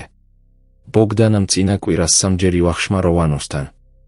ორჯერ ესაუბრა სასულიერო პირს, რომელიც სამეფო კარს სტუმრობდა, საშუალო ასაკის მღვდელს, სახელად ალდეას, რომელსაც ჰქონდა იმ ადამიანის სპეციფიკური გავლენა, ვინც აკონტროლებს იმას, რაც საკვირაო ქადაგებაზე ითქმება, რომელსაც მეფე და მთელი სამეფო კარი ვალდებულია დაესწროს. ასევე მან წერილი გაუგზავნა კონსტანცა დრევანუს, რომლის ხელში ჩაგდებაც ურსულმა ვერ მოახერხა, მაგრამ მისი გაგზავნა შენიშნა. მოქმედება სამშაბათს ნაშუადღევს მოხდა, შობის კვირას, როცა სამეფო კარის ნახევარი დიდ დარბაზში სადღესასწაულო სადილზე იყო შეკრებილი და დოინა, როგორც ყოველთვის ოფიციალურ ღონისძიებებზე, არ იმყოფებოდა. ბოგდანა რადომირს იმ დროს მიუახლოვდა, როცა მუსიკოსები უკრავდნენ და საუბარი ნათქვამს ფარავდა. თქვენო უდიდებულესობა, თქვა მან ღიმილით, რომელიც მისი იარაღი იყო, არის რაღაც, რაც უნდა გითხრათ, როგორც ერთგულმა ქვეშევრდომმა. თქვი, მოკავშირე ოჯახებს შორის მზარდი. შეშფოთება. მან სტრატეგიული პაუზა გააკეთა. საიდუმლო არ არის, რომ თქვენო უდიდებულესობა მნიშვნელოვან დროს ატარებს იმ ქალთან, რომელიც ციხესიმაგრეში მოიყვანეთ. ადამიანები, რომლებიც სამეფოსთვის მნიშვნელოვანი არიან, კითხულობენ. რას ნიშნავს ეს მომავლისთვის? ადამიანები, რომლებიც სამეფოსთვის მნიშვნელოვანი არიან, თქვა რადომირმა, ზამთარში თავიანთი მამულებით უნდა იყვნენ დაკავებულნი. პატივისცემით, თქვენო უდიდებულესობა, მემკვიდრეობისა და სამეფო ქორწინების საკითხის საერთო პასუხისმგებლობაა და არა მხოლოდ მეფის. ბოგდანას ხმას ოდნავ სიმტკიცე შეემატა, მან პირველად გამოაჩინა ის, რაც ღიმილის ქვეშ იმალებოდა. სამეფო ციხესიმაგრეში ცხოვრობს გაურკვეველი წარმომავლობის ქალი ტიტულის, თანამდებობისა და ოფიციალური დასაბუთების გარეშე. და არსებობს ჭორები ამ ქალის წარსულზე, რაც თუმღუდელ ალდეას ყურამდე მიაღწევს. დოკუმენტირებული ფორმით. შეიძლება სიტუაცია ყველასთვის ძალიან გაართულოს. აი ეს იყო. მუქარა სიტყვა მუქარის გარეშე, რაც მისი განხორციელების ყველაზე ეფექტური გზა იყო. რადომირმა წამით შეხედა ბოგდანას. ის ლამაზი ქალი იყო, ჭკვიანი, ამბიციური და იმ მომენტში მას თვალი არ მოუშორებია იმ იმედზე ჩამოვიდა ფსონი, რომელიც 2 წლის განმავლობაში აიგო, რომ რადომირი უკან დაიხევდა. ბოგდანა თქვა მან ხმით, რომელიც იმ დაბალ სიხშირეზე ჩამოვიდა, რომელსაც ურსული რაიმე გადამწყვეტის წინაპირობად ცნობდა, თუმღუდელ ალდეას აქვს რაიმე საკითხი, რომლის ჩემამდე მოტანაც სურს, შეუძლია პირდაპირ მე მომმართოს. ასევე თუ შენ გაქვს რაღაც, რაც გინდა რომ ვიცოდე, შეგიძლია პირდაპირ მითხრა, შუამავლების გარეშე და ირიბი ფორმულირებების გარეშე. ეს საუბარი, რომელსაც ახლა ვმართავთ, თქვა მან და ამაში იყო თითქმის პატივისცემა მისი სტრატეგიის მიმართ, მაშინაც კი როცა მას უარყოფდა, ნაკლებს მეუბნება დოინაზე, ვიდრე იმაზე, თუ როგორი მოკავშირე იქნებოდი როგორც პიროვნება. ბოგდანას ღიმილი მთლიანად არ გამქრალა, მაგრამ სითბო დაკარგა როგორც სანთელმა ქარის დროს. თქვენო უდიდებულესობაო, თქვა მან ისევ ღიმილით, ოღონდ ახლა უკვე სულ სხვა თვალებით, იმედი მაქვს, ეს არ არის გადაწყვეტილება, რომელსაც ინანებთ. მეც იმედი მაქვს, თქვა რადომირმა. და დარბაზის საპირისპირო მხარეს მიბრუნდა. მოდელმა ალდეა მომდევნო კვირას იქადა გაუმანკვების სათნოებასა და მმართველების ვალდებულებაზე, შეინარჩუნონ სამეფოს მორალური მთლიანობა. ეს იმდენად ზოგადი იყო, რომ უარყოფა შეიძლებოდა და იმდენად სპეციფიკური, რომ ციხესიმაგრის სამლოცველოში ყველა მიცოდა, ვის მიმართ იყო მიმართული. რადომირმა ქადაგებას გაწონასწორებული სახითა და კალთაში გადაჭდობილი ხელებით მოусმინა. ურსულმაც მის გვერდით, ასევე გაწონასწორებული სახით მოусმინა. მას შემდეგ რაც მოდელმა დაასრულა და სამლოცველო დაიცალა, ურსულმა თქვა, როცა ციხესიმაგრისკენ ბრუნდებოდნენ. სიტუაცია მწვავდება, თქვენო უდიდებულესობაო. ვიცი. საბჭო ოფიციალურ პოზიციას მოითხოვს. ვიცი. სამი გამოსავალი არსებობს, თქვა ურსულმა იმ კლინიკური ობიექტურობით, რომელიც რადომირს ხან უყვარდა, ხან კი სძულდა. პირველი, ქალიშვილი დოინა ტოვებს ციხესიმაგრეს, სიტუაცია გვარდება ფორმალური დაპირისპირების გარეშე და თქვენო უდიდებულესობა აწარმოებს მოლაპარაკებას მაღალი წრის ოჯახთან ქორწინებაზე. მეორე, თქვენო უდიდებულესობა ტოვებს დოინას ციხესიმაგრეში ფორმალური პოზიციის გარეშე, ზეწოლა იზრდება და სიტუაცია აუტანელი ხდება რამდენიმე თვიდან 2 წლამდე პერიოდში. მესამე, თქვენო უდიდებულესობა განსაზღვრავს დოინასთვის ოფიციალურ პოზიციას, რომელიც სამეფო კარის მხრიდან აღიარებას მოითხოვს. რადომირი მთელი დერეფანი ჩუმად მიდიოდა. მესამე, თქვა მან. ურსულს მაშინვე არ უპასუხია. როცა უპასუხა, ტონში იყო რაღაც, რაც მკაცრი მოხუცისთვის ემოციასთან ძალიან ახლოს იყო. ეს ძვირი დაჯდება, თქვენო უდიდებულესობაო. ვიცი, რომ დაჯდება. ქალბატონი დრევანო ყველაფერს მობილიზებს, რასაც შეძლებს. როვანო საბჭოს გამოიყენებს. ბოგდანა იმოქმედებს ისეთი ფორმებით, რომელთა პროგნოზირებაც ჯერ არ შემიძლია. სამეფო კარი კი სულ მცირე რამდენიმე თვე დუღილში იქნება. ის უკვე თვეებია დუღს, თქვა რადომირმა. უფრო დიდი ინტენსივობით ადუღდება. ურსულ, თქვა რადომირმა, გაჩერდა და მოხუცისკენ მიბრუნდა, 32 წლის ვარ. 8 წელია ამ სამეფოს მართავ. ეს 8 წელი გავატარე ისეთი გადაწყვეტილებების მიღებაში, რომლებიც ტექნიკურად სწორი იყო და პიროვნულად ცარიელი.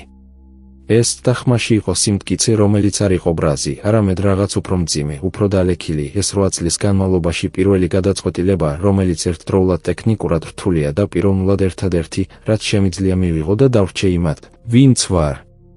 ურსული მეფეს წამით უყურებდა. მის პატარა და მუქ თვალებში იყო რაღაც, რასაც რადომირი იქ იშვიათად ხედავდა, რაღაც, რასაც ინტერპრეტაციის გარკვეული გულუხობით შეიძლებოდა სიამაყე დარქმეოდა. მაშინ მუშაობა დაგჭირდება, თქვა მოხუცმა. რადომირი დოინასთან ოთახში იმავე ღამეს მივიდა. ეს იყო პირველი შემთხვევა, როცა იქ მივიდა. კარზე ისე დააკაკუნა, როგორც ნებისმიერი სხვა აკაკუნებს, დაელოდა და როცა მან გააღო, ხრებზე მოსხმული შალით, გაშლილი თმითა და გვიანი საათის მიუხედავად მაინც ფხიზელი თვალებით, მან უთხრა, სანამ ის რამე სიტყოდა. უნდა გითხრა, რის გაკეთებას ვაპირებ. და უნდა ვიცოდე, გსურს თუ არა ეს. მან კარი უფრო ფართოდ გააღო. შემოდით. ოთახი უბრალო იყო, მოწესრიგებული სანთლისა და წიგნის სუნით, რომელიც მან უკვე ისწავლა მასთან ასოცირება. ის ერთადერთ ხის სკამზე დაჯდა, დოინა კი საწოლის კიდეზე, ფეხებით იატაკზე და გასწორებული შალით. რადომირმა ყველაფერი მოუყვა, მღვდელ ალდეას ქადაგება, საუბარი ბოგდანასთან, საუბარი ურსულთან, ის სამი გამოსავალი, რაც მოხუცმა ჩამოთვალა. როცა დაასრულა, დოინამ ხელებს დახედა. დრო გავიდა. როცა ისაუბრა, ხმა ფრთხილი ჰქონდა, არა ცივი, არამედ ფრთხილი, როგორც ვინმე, ვისაც რაღაც მსხვერპლად მოაქვს. მესამე გამოსავალი, თქვა მან. რას ნიშნავს ეს კონკრეტულად? ნიშნავს, რომ გთავაზობ სამეფო კარზე ოფიციალურ თანამდებობას, რომელსაც ექნება საკმარისი ღირსება საიმისოდ, რომ პოზიცია იურიდიულად უდავო გახდეს. სულ მცირე, საპატიო მხევალი, დემა დი ჰონრა.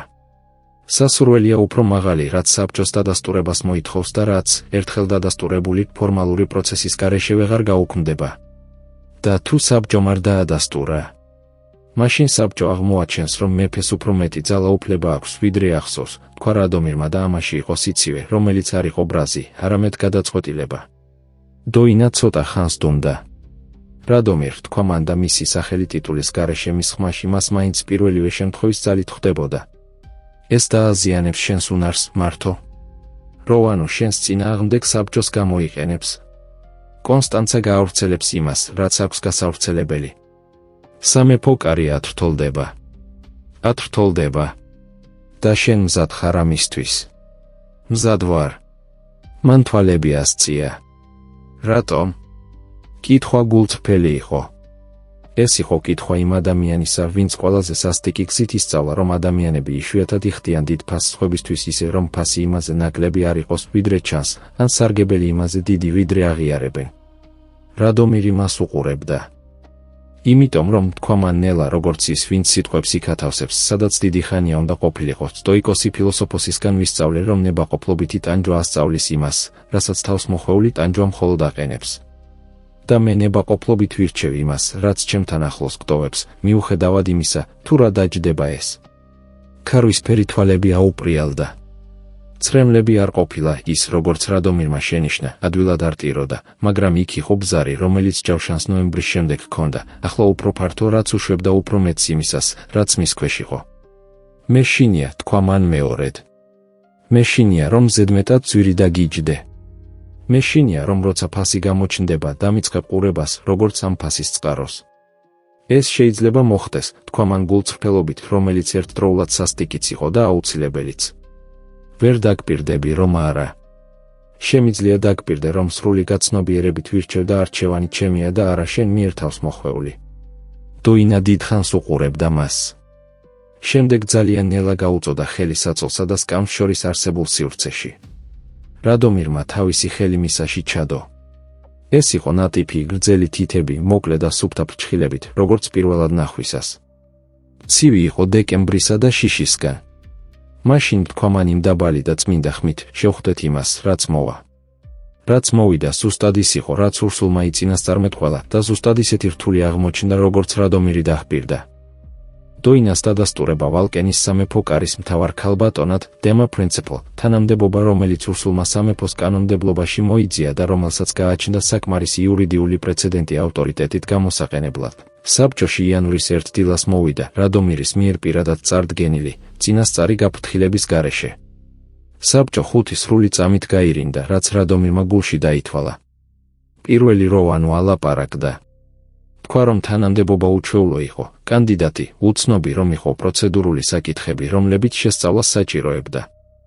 სხვა ორმა წევრმა იგივე არგუმენტის ვარიაციებით დაეთანხმა. მეექვსე წევრმა, მოხუცმა კაცმა, სახელად ბრეტისლავმა, რომელიც რადომირის მამას ემსახურებოდა და სხდომებზე იშვიათად საუბრობდა, მხოლოდ ეს თქვა. გადაწყვეტილება მეფის პრეროგატივაა. საბჭოს შეუძლია აზრი გამოთქვას. ვეტოს დადება არ შეუძლია. ამან სხვა სიჩუმე შექმნა. როვანომ, რომელსაც თვალების სხდომის განმავლობაში თანდათან უვიწროვდებოდა, თქვა. არსებობს ზნეობრივი საკითხები, რომლებიც დადასტურებამდე გამოძიებას იმსახურებს. გამოძიება ჩატარებულია, თქვა ურსულმა გვერდითა პოზიციიდან, სადაც იდგა. დოკუმენტირებულია და ხელმისაწვდომია საბჭოსთვის ოფიციალური მოთხოვნის საფუძველზე. ზნეობრივი ხასიათის არავითარი დარღვევა არ იქნა ნაპოვნი. ქალბატონი დრევანო. ქალბატონი დრევანო, თქვა რადომირმა სიმშვიდით, რომელმაც წინადადება დასრულებამდე ჩაჭრა, არ არის ამ საბჭოს წევრი და არ გააჩნია საკონსულტაციო უფლებამოსილება სამეფო კარის გადაწყვეტილებებზე. ეჩვი მეპარება, რომ აქ რომელიმე წევრი ამ საკითხში არ მეთანხმებოდეს. ამაში არავინ შეკამათებია. ამაზე საჯაროდ შეკამათება იმის აღიარება იქნებოდა, რომ ზეწოლა გარედან მოდიოდა, რისი აღიარების უფლებასაც საკუთარ თავს ვერცერთი მრჩეველი მისცემდა საკუთარი პოზიციის შეურაცხყოფის გარეშე. დადასტურება გავიდა. როვანუსა და მეორე წევრის დაფიქსირებული პროტესტით. სხვა ორის თავშეკავებით. ბრეტისლავის მომხრე ხმით, რაც საკმარისი აღმოჩნდა უმრავლესობის შესაქმნელად. რადომირის ხდომიდან თავის ტკივილით გამოვიდა, რომელიც 3 დღეს გაგრძელდა და იმ აბსოლუტური დარწმუნებით, რომ ეს მისი 8 წლიანი მმართველობის ყველაზე მნიშვნელოვანი ხდომა იყო. ზამთარი რთული იყო. სხვანაირად ვერ იქნებოდა. დადასტურება მიღებული იყო, მაგრამ მიღება, acceptance, სხვა რამ იყო, უფრო ნელი, უფრო მედეგი რამ, რაც მზერებისგან, პაუზებისგან და თავაზიანობის მცირე გამოტოვებებისგან შედგებოდა, რაც უპატივცემლობის დახვეწილი ფორმები იყო. დოინა ოფიციალურ სადილებზე ახალი თანამდებობითა და მხრებში იმ გამართული პოზით ჩნდებოდა, რაც რადომირმა ბაზრის ფიცარნაგზე შეამჩნია. სამეფო კარი მას იმ გათვლილი სიცივით ეპყრობოდა, ვინც კანონის ასოს ემორჩილება და მის სულს არღვევს. ბოგდანა ორვატმადეიდის მამულში დაბრუნების ნებართვა ითხოვა, რაც სტრატეგიული უკანდახევა იყო, რასაც რადომირი ასეთად აღიქონდა და რაც, პარადოქსულად, უფრო მეტად აწუხებდა, ვიდრე მისი ყოფნა. ადამიანები, რომლებიც ელეგანტურად იხევენ უკან, უკეთეს მომენტს ელოდებიან. კონსტანცა დრევანუს მეტი წერილი აღარ გამოუგზავნია. მის სიჩუმეს ჰქონდა იმ შვილდოსნის სპეციფიკური წონა, რომელმაც საუბარი შეწყვიტა, რადგან სამიზნეს იღებს. ხოლო დოინა, რომელიც დახპირდა, რომ შეხვდებოდა იმას, რაც მოვიდოდა, ხვდებოდა კიდეც. იმ სიმშვიდით, რომელიც რადომირმა ახლა უკვე იცოდა, რომ მოპოვებული იყო და არა თანდაყოლილი, ეს არ იყო იმ ადამიანის სიმშვიდე, ვისაც არასდროს უტანჯია, არამედ იმისი, ვინც საკმარისად იტანჯა საიმისოდ, რომ ესწავლა, რომ ტანჯვა გადის და ის, რაც შემდეგ რჩება, უფრო მყარია, ვიდრე ის, რაც მანამდე იყო.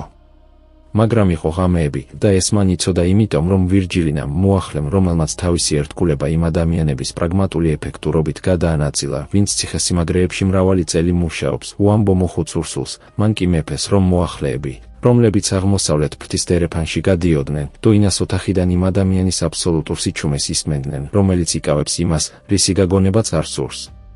ერთ შაბათს, თებერვალში, რადომირი მის ოთახში იმ საათებში მივიდა, როცა უკვე გვიანი იყო პროტოკოლური ვიზიტისთვის და ნაადრევი გადაუდებელი საქმისთვის. დააკაკუნა. მან გააღო კარი შალით და გაშლილი თმით, როგორც ყოველთვის, და თვალებში ჰქონდა იმ ადამიანის სპეციფიკური სიცითლე, ვისაც უტირია, მაგრამ საკმარისი დროის წინ საიმისოდ, რომ შეეწყვიტა. ის შევიდა. სკამზე დაჯდა. დოინა საწოლის კიდეზე დაჯდა. მომიყევი, თქვა მან.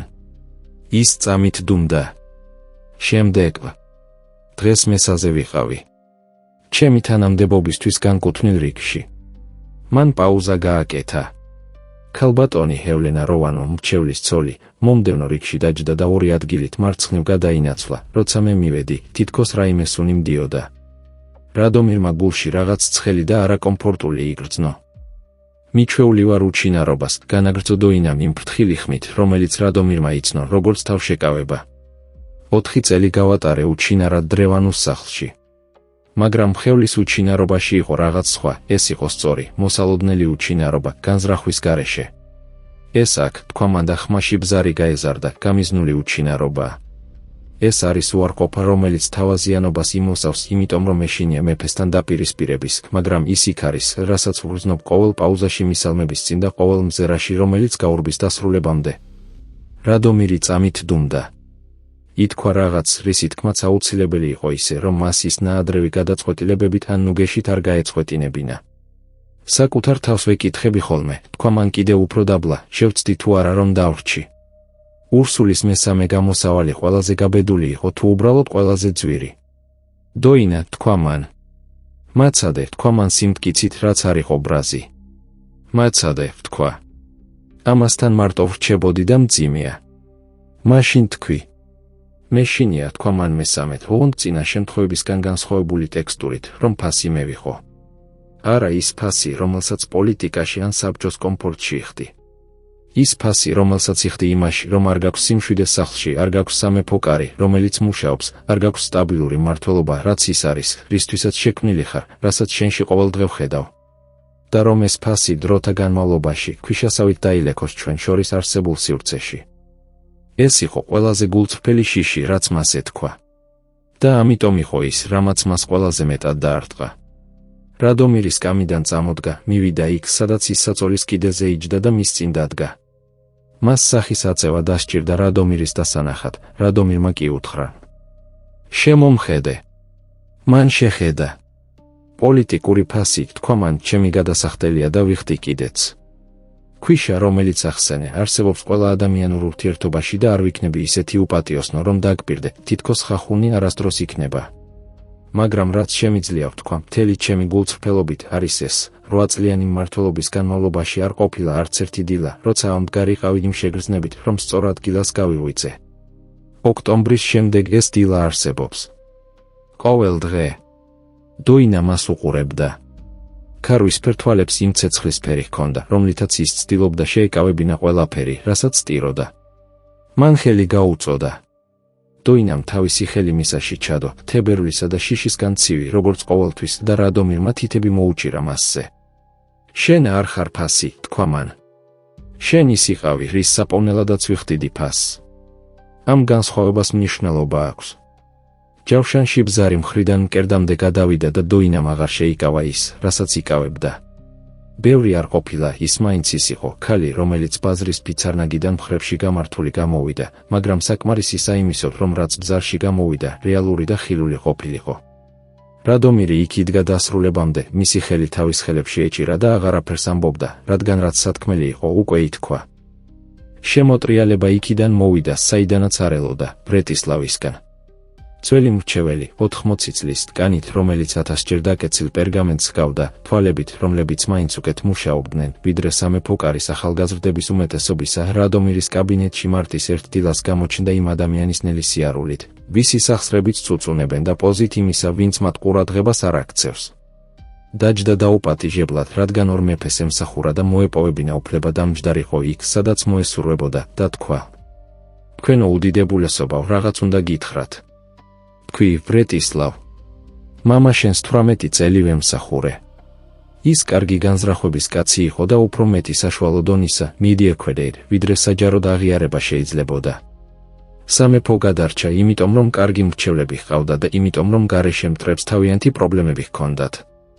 მან პაუზა გააკეთა, რაც უბრალოდ სუნთქვა იყო და არა დრამატურგია. თქვენ სხვანაირი ხართ. ამ სამეფოს ისეთი კომპეტენტურობით მართავთ, რასაც არ ველოდი, როცა ტახტი 24 წლის ასაკში დაიმკვიდრეთ იმ ადამიანის თვალებით, ვისაც ეშინია, მაგრამ არ იტყვის. ბრეტისლავ, დაიწყო რადომირმა, რომელმაც არ იცოდა, საით მიდიოდა ეს ყველაფერი. მაცადე, დავასრულო. მოხუცმა ხელი ასწია. გოგონა, რომელიც ბაზრიდან მოიყვანეთ. მას ვაკვირდებოდი. მას უფრო მეტი წონასწორობა და უფრო მეტი ინტელექტი აქვს, ვიდრე ამ სამეფო კარის ნახევარს, ხოლო მეორე ნახევარს მისი ეშინია, იმიტომ რომ ამას ცნობს. ოპოზიცია, რომელიც არსებობს, არ ეხება მორალურობას, თქვა მან მცირე ზიზღით, რაც ყველაზე დიდი ზიზღი იყო, რასაც ბრეტისლავ საჯაროდ ამჟღავნებდა, ის ეხება იმას, თუ ვის ექნება გავლენა, როცა თქვენ გადაწყვეტ, საიდან მოვა დედოფალი. როვანუს სურს იყოს დედოფლის მამა. ბოგდანას სურს იყოს დედოფალი. კონსტანცა დრევანუს სურს ყველამ დაიჯეროს, რომ მას შეუძლია გადაწყვიტოს, ვის შეუძლია და ვის არა არსებობა ამ ციხესიმადრეში. რადომირი ჩუმად იჯდა და უსმენდა. რასაც ვამბობ, განაგრძო ბრეტისლავმა, არის ის, რომ ოპოზიციას აქვს ანგარებიანი საფუძვლები და არა მორალური. ანგარებიანი ოპოზიცია კი ყველაზე სუსტია, როცა ასეთად მჟღავნდება. პაუზა გააკეთა. სამხრეთში არის 3 ბარონის ოჯახი, რომლებსაც კარგად ვიცნობ, 40 წელია ვიცნობ, რომლებიც ელიან თუ რას გადაწყვეტს მეფე, სანამ გადაწყვეტდნენ რომელ მხარეს დადგნენ. თუ თქვენ დაადასტურებთ ქალიშვილის პოზიციას იმაზე მეტით, ვიდრე უბრალოდ თანამდებობა, თუ იმას, რაც არსებობს და არ ქმერთ სახელს, რომელსაც კანონი მუდმივად აღიარებს, ეს 3 ოჯახი მეფის მხარეს დადგება. როვანუ კი დარჩება იმ 2 წევრით, რომლებიც უკვე ჰყავს, და იმ დარწმუნებით, რომ წააგო. რადომირი დიდხანს უყურებდა მოხუცს. რასაც მთავაზობ, თქვა მან სიფრთხილით, ბრეტისლავ, არის რაღაც, რისი დადასტურებაც მჭირდება, რომ სწორად გავიგე. გთავაზობთ, შეწყვიტოთ საკითხისადმი მიდგომა, როგორც სამართავ პრობლემასთან, თქვა ბრეტისლავმა მოხუცებისთვის დამახასიათებელი კეთილგანწყობილი მოუთმენლობით და დაიწყოთ მასთან მიდგომა, როგორც იმასთან, რაც არის მმართველობითი გადაწყვეტილება. ის გსურთ. ის სამეფოს უკეთ ემსახურება, ვიდრე ნებისმიერი ვარიანტი, რომელიც როვანოს ან ბოგდანას შეუძლიათ წარმოადგინონ. თქვენ კი დროს კარგავთ იმის გაწონასწორების მცდელობაში, რისი გაწონასწორებაც შეუძლებელია. რადომირი წამოდგა და ფანჯარასთან მივიდა. მას შეიძლება არ სურდეს, თქვა მან. ბრეტისლავი წამით დუმდა. შემდეგ თქვა იმ ტონით, რომელიც რადომირს მოხუცისგან მანამდე არასდროს სმენოდა. თქვენო უდიდებულესობაო, 42 წელი ვიყავი დაქორწინებული ქალზე, რომელიც მე ავირჩიე და რომელმაც მე ამირჩია, რომელიც 6 წლის წინ გარდაიცვალა და რომლის გამოც დღემდე ვიღვიძებ ხოლმე საწოლის მის მხარეს გაწვდილი ხელით. რაც შემიძლია გითხრათ, არის შემდეგი, როცა ასეთი ქალი თებერვლის შუაღამეს თქვენს ხელს თავისაში ტოვებს იმის ცოდნით, თუ რას რისკავს, მან გადაწყვეტილება უკვე მიიღო. ის მხოლოდ იმას ელოდება, რომ თქვენ მიიღოთ თქვენი.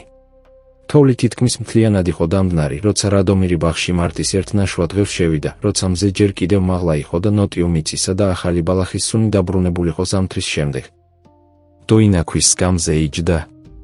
კალთაში წიგნით ამჯერად მართლა კითხულობდა, ან კითხულობდა მის შესვლამდე, რადგან როცა ის შევიდა, მან თვალები ასწია, წიგნი დახურა და ისე დაუწყო ყურება იმ შეფასებით, რომელიც რადომირმა უკვე შეიყვარა, იმიტომ რომ ზედმეტად გულწრფელი იყო საიმისოდ, რომ სახიფათო ყოფილიყო. ის მის გვერდით დაჯდა. ახლოს. არა სექტემბრის პირველი შეხვედრების მოკრძალებულ მანძილზე, არამედ მხარზე თითქმის შეხებით, მარტის სიტბოთი და ახალი როზმარინის სუნით. წამით დუმდა, რაც გრძელი იყო, მაგრამ არა უხერხული, რადგან ზამთრის განმავლობაში ისწავლეს, რომ მათ შორის სიჩუმეს შინაგანი სიჩუმის ხარისხი ჰქონდა და არა გარეგანის. დოინა, თქვა მან. უნდა გითხრა რაღაც, რაც ერთდროულად მარტივიცაა და სრულიად დამატყუებელიც, ეთერორაზანტ. ის ჩუმად უსმენდა. შენზე ქორწინება მინდა, თქვა მან. არა იმიტომ, რომ ბრეტისლავი თვლის, რომ ეს კარგი პოლიტიკა, თუმცა თვლის და ალბათ მართალიცაა. არა იმიტომ, რომ ეს საბჭოს პრობლემას ჭრის, თუმცა ჭრის. არამედ იმიტომ, რომ ოქტომბრის ბაღის სტოიკოსების წიგნით და ის, თუ როგორ მითხარი, რომ შენ სწავლობდი ჩემს სიყვარულს და ხმა ამ ადგილას ოდნავ შეეცვალა, იყო ყველაზე ახლოს მყოფი რამ სახლთან, რაც 32 წლის განმავლობაში მიგრძვნია. ბაღში სიჩუმე იყო. ჩიტი გადაფრინდა ცაზე კედლებს ზემოთ. და განაგრძო მან, თუ პასუხი იქნება არა, ან ჯერ არა, ან არასდროს, ეს არ ცვლის იმას, რაც ვთქვი. შეგიძლია აქ დარჩე მთავარ ქალბატონად ყველა უფლებითა და ყოველგვარი ვალდებულების გარეშე მთელი შენი ცხოვრება, თუ ეს არის ის, რაც გსურს. მაგრამ ვერ გავაგრძელებდი ისე, რომ ეს არ მეთქვა. დოინა ბალახების ყვალს უყურებდა. ხელები კალთაში, დახურულ წიგნზე, ძალიან მშვიდად ჰქონდა. რადომირ, თქვა მან. ხმაწმინდა და დაბალი ჰქონდა, როგორც ყოველთვის, მაგრამ მასში იყო თრთოლვა, რომელიც რადომირმა უკვე იცოდა, როგორც ნიშანი იმისა, რომ ჯავშანი გატყდა საიმისოდ, რომ რაც ქვეშ იყო, გამოეტარებინა. ბრეცხავის შვილი ვარ. ვიყავი იმ ქალის მხევალი, რომელმაც თავზე ტომრით გამიშვა. ვიყავი საქონლის ბაზრის ფიცარნაგზე 4 ვერცხლის მონეტად ნაკიდი. შენ კი გაქვს 32 წლის მმართველობა, რაც ამ სამეფო კარის ნახევრისთვის გაუგებარს ხდის და ჩემთვის სრულიად წასაკითხს, რაც ყველაზე საშიში რამაა, რაც კი რომელიმე კაცს ოდესმე ჩემთვის გაუკეთებია. პაუზა გააკეთა. დიახ, თქვა მან. სიტყვა მარტის ბაღში იმ ნივთების სპეციფიკური წონით დაეშვა, რომლებიც ცვლიან იმას, რაც მანამდე იყო და რაც შემდეგ იქნება. რადომირი მას უყურებდა. ქარვისფერი თვალები უბწყინავდა და ჯავშანში ბზარი ახლა უკვე საკმარისად დიდი იყო საიმისოდ, რომ რაც მის ქვეშ იყო, სახელის დარქმევის გარეშე ცხილული ყოფილიყო. მან ხელი ასწია და მის სახეზე, ლოყაზე, დაადო, რომელიც მარტის მზისგან თბილი იყო. დოინა ოდნავ მიეყრდნო, არა ბევრად, მხოლოდ იმდენად, რომ ეს ყოფილიყო ჟესტი, რომელიც ამბობდა, დიახ, ეს, აქ. დიახ, გაიმეორა მან ძალიან დაბლა, უფრო საკუთარი თავისთვის, ვიდრე მისთვის, როგორც ის, ვინც გადაწყვეტილებას საკუთარი სიმამაცისთვის ადასტურებს. დიახ, თქვა მან ხმით, რომელსაც აღარ ჰქონდა კონტროლის არც ერთი ჩვეული ფენა და რომელიც, შესაბამისად, ყველაზე ნამდვილი იყო, რაც კი ოდესმე გაჟღერებულიყო. ქარის შხალი მოვიდა, როგორც მოსალოდნელი იყო. როვანომ წარადგინა ოფიციალური, დოკუმენტირებული პროტესტი, რომელიც სამეფო ქორწინებების პრეცედენტებსა და კანდიდატის კეთილშობილური წარმომავლობის არქონას ეხებოდა. ურსულმა წარადგინა ასევე დოკუმენტირებული კონტრარგუმენტები, მათ შორის უფრო ძველი პრეცედენტები, რომლებიც როვანუს არ გამოეკვლია, რადგან არ ელოდა, რომ ურსული მათ იპოვიდა.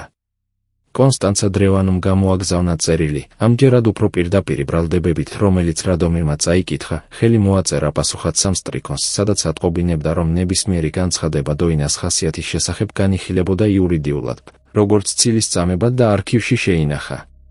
ბოგდანა ორვაცდეიდის მამულიდან არაფერი გამოუგზავნია. მისი სიჩუმე განსხვავდებოდა კონსტანცას სიჩუმისგან. ეს იყო იმ ადამიანის სიჩუმე, ვინც წააგო იცისეს და წყვეტს, თუ როგორი ელეგანტურობით მიიღებს ამას. იმ სამხრეთის სამმა ბარონის ოჯახმა, რომლებიც ბრეტისლავმა ახსენა, ოფიციალური განცხადებიდან ორ კვირაში გამოაგზავნეს მხარდაჭერის დადასტურება.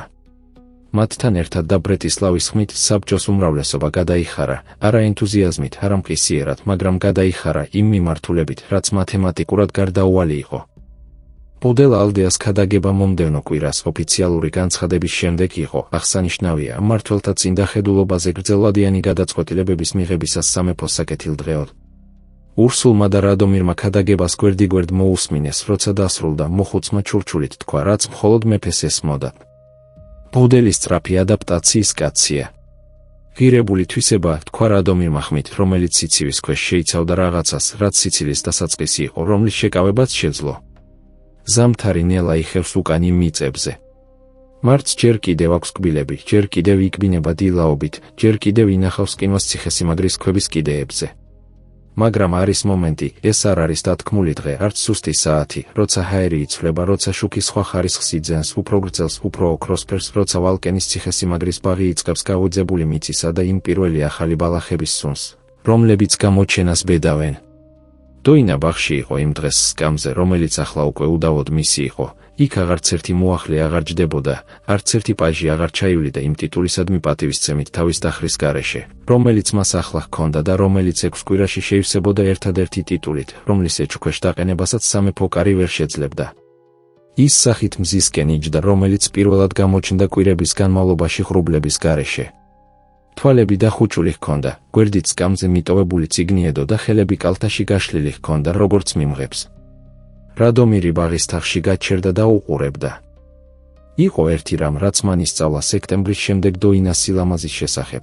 ეს არ იყო ის ტიპი, რომელიც ყურადღებას ითხოვს, რომელიც თვალებს იძულებით მიაბრუნებს. ეს იყო ის ტიპი, რომელიც უბრალოდ არის, რომელიც ისეთი სისრულით არსებობს, რომ თვალები, რომლებიც მას პოულობენ, ადვილად ვეღარ მიდიან. მარტის მზისკენ მიბრუნებულ სახეს, ოდნავ დაშორებული ტუჩებითა და დახუჭული თვალებით და იმ სიმშვიდით, რომელიც მან უკვე იცოდა, რომ მოპოვებული იყო და არა თანდაყოლილი, ჰქონდა ხარისხი იმ ნივთისა, რომელიც არსებობს ზუსტად იქ, სადაც უნდა არსებობდეს. მან ნაბიჯების ხმა გაიგო, იცნობდა მათ, ისწავლა მათი ცნობა, როგორც ისწავლა მისი მეტყველების რიტმისა და მასში სიჩუმის სხვებისგან განსხვავებული ჟღერადობის ცნობა და თვალები გაახილა. იმ ქარვის ფერმა თვალებმა, რომლებიც მას სტილოსტომრიდან უყურებდნენ და შემდეგ მის გარეშე, რომლებიც მას აფასებდნენ და გადაწყვეტილებას იღებდნენ და კვლავ იღებდნენ მთელი ზამთრის განმავლობაში ზეწოლისა და ფასის ფონზე, შეხედეს მას გამომეტყველებით, რომელიც აღარ იყო იმ ქალისა, რომელიც ითვლიდა, თუ რას მოსთხოვდნენ. ეს იყო რაღაც სხვა, უფრო მარტივი, უფრო ძველი, უფრო რთული დასასახელებელი, რადგან ეს იყო ემოციების ის ვერსია, რომელიც არსებობს მანამ, სანამ მათთვის სიტყვები გაჩნდებოდა. რადომირი ბაღში შევიდა და მის გვერდით დაჯდა. როგორ ხარ? ჰკითხა მან. ის წამით დუმდა. მზე ორივეს თანაბრად ატბობდა, ტიტულისგან ურჩევლად. კარგად, თქვა მან. შემდეგ კი, კიდევ ერთი პაუზის შემდეგ, მართლა. არა ის, რის ითქმაც მევალება. ეს იყო პასუხი, რომელიც მან პირველ ბაღში, სექტემბერში სთხოვა და რომელიც მან ვერ გასცა. ის ფაქტი, რომ ის ახლა ამას ამბობდა, იგივე სიმშვიდით, ოღონდ ხილული და მიღებული ბზარით, დამალვის სიმძიმის გარეშე, გავლილი მანძილის გაზომის საშუალება იყო. მან ხელი ჩასჭიდა. დოინამ თავისი თითები მისაში გადახლართა ბუნებრივად ხოყმანის გარეშე, ჟესტი იმ ადამიანისა, ვინც უკვე გაიარა სირთულე იქ მისასვლელად, სადაც არის, და აღარ სჭირდება კითხვა, აქვს თუ არა ნებართვა. ბაღში როზმარინის, ახალი მიწისა და მარტის მზის სუნი იდგა, რაც ჯერ კიდევ არ იყო გაზაფხული, მაგრამ მისი სარწმუნო დაპირება იყო. რადომირ, თქვა მან. ისევ მეშინია, თქვა მან. ეს ბოლომდე არ გაივლის, ფიქრობ. არა, დაითანხმა ის. მაგრამ ეს ახლა სხვაგვარი შიშია. ეს არის შიში იმ ადამიანისა, ვისაც აქვს რაღაც დასაკარგი და არა იმისი, ვისაც არაფერი აქვს. პაუზა გააკეთა. პირველი სახის შიში აუტანელია. მეორე, უბრალოდ ადამიანური. ის უყურებდა ბალახების კვალს, რომლებიც ბრუნდებოდნენ როზმარინს, რომელმაც მთელ ზამთარს გაუძლო სუროთი დაფარულ კედელს, რომელმაც უკვე დაიწყო ახალი ფოთლების გამოღება. 6 კვირა, თქვა მან. ვიცი, თქვა მან. ხმა დაბალი და წმინდა ჰქონდა. თითები მისაში გადახლართული, მარტის მზისგან თბილი. 6 კვირა იყო დრო ცერემონიამდე. საბჭომ ფორმალური დადასტურება იმ უმრავლესობით მიიღო, რაც ბრეტისლავმა დათვალა, არა ერთსულოვნად ეს არასდროს იქნებოდა ერთსულოვანი და რადომირმა შეწყვიტა თავის მოჩვენება, თითქოს ერთსულოვნება საჭირო ან სასურველი იყო. ზადება урსულის ეფექტურობით მიმდინარეობდა, რომელიც ცერემონიებს იმავე კლინიკური ორგანიზებულობით უდგებოდა, როგორც ომებს. სამეფო კარი იყო არა ზუსტად შერიგებული, არამედ შეგუებული იმ ფორმით, რაც რეალისტური ვერსია იყო მიღებისა ასეთ სიტუაციებში. იყვნენ ისეთები, რომლებიც ოპორტუნისტების მოთმინებით ელოდნენ, თუ რას მოიტანდა დოინასთან ერთად მმართველობას, სანამ გადაწყვეტდნენ, რას ფიქრობდნენ. იყვნენ ისეთები, რომლებმაც უკვე გადაწყვიტეს მისი პატივისცემა, იმიტომ რომ ეს უფრო ეფექტური იყო. იყვნენ უმცირესობა, მაგრამ არსებული, ვინც ნახა ის ბაღში ან დერეფანში ან იმ რამდენიმე ოფიციალურ სადილზე და ვინც დაასკვნა პირდაპირი დაკვირვების სიცხადით, რომ ის იყო ზუსტად ის, რაც ჩანდა, ინტელექტისა და წონასწორობის ქალი, რომელსაც არ უთხოვია იქ ყოფნა, სადაც იყო და რომელიც იმაზე ღრმად შედიოდა ამაში, ვიდრე უმეტესობა აირჩევდა. ვირჯილინამ მოახლე უთხრა урსულს, რომ ბოლო კვირებში შეამჩნია, რომ ახალგაზრდა მოახლეებმა დაიწყეს დოინას ტონის გამოყენება, მშვიდი, ზუსტი, ზედმეტი სამკაულების გარეშე, როცა ერთმანეთს მიმართავდნენ. ეს მცირე ნიშანი იყო. მაგრამ урსულმა ჩაინიშნა, იმიტომ რომ მცირე ნიშნები იყო ის, რაც მნიშვნელოვანი იყო. როვან უკვლავ საბჭოში იყო, კვლავ აძლევდა ხმას წინააღმდეგ, როცა შეეძლო, კვლავ უყურებდა რადომირს ხდომებზე იმ ადამიანის თვალებით, ვინც არ დანებებულა, მაგრამ ლოდინი ისწავლა. ეს იყო სიტუაცია, რომელსაც რადომირი იცნობდა და რომელთან გამკლავებაც იცოდა, ოპოზიცია, რომელიც წესების ფარგლებში არსებობს, შეიძლება იმართოს, ის უფრო სახიფათო და უფრო სასარგებლოა, ვიდრე ოპოზიცია, რომელიც მათ გარეთ გადის. კონსტანცა დრევანუ რადომირის საპასუხო წერილის შემდეგ გაჩუმდა. გაჩუმდა იმ ადამიანის სიჩუმით, ვინც ფასი შეაფასა და დაასკვნა, რომ არ უღირდა. ეს იყო დამარცხების ის ვერსია, რომლის მიღებაც კონსტანცასნაირ ადამიანებს შეეძლოთ, არა კაპიტულაცია, არამედ უკანდახევა, რომელიც შეიძლებოდა საკმარისი შინაგანი ნარატივით, სტრატეგიად გადაკვალიფიცირებულიყო. 6 კვირაში, თქვა დოინამ იმ ტონით, რომელიც სიტყვების წონას სინჯავდა, თელ სამეფო კარს მოუწევს ჩემი ოფიციალურად მოკითხვა. მოუწევს. ქალბატონ ჰევლენა როვანუს მოუწევს წამოდგომა, როცა მე შევალ. მოუწევს. სიჩუმე ჩამოვარდა. შემდეგ კი. ეს არის, თქვა მან სიფრთხილით, კმაყოფილების ერთ-ერთი ერთადერთი ფორმა, რომლისგანაც სრულიად მისაღებად ვთვლი. რადომირი წამით გაირინდა. შემდეგ კი გაიცინა.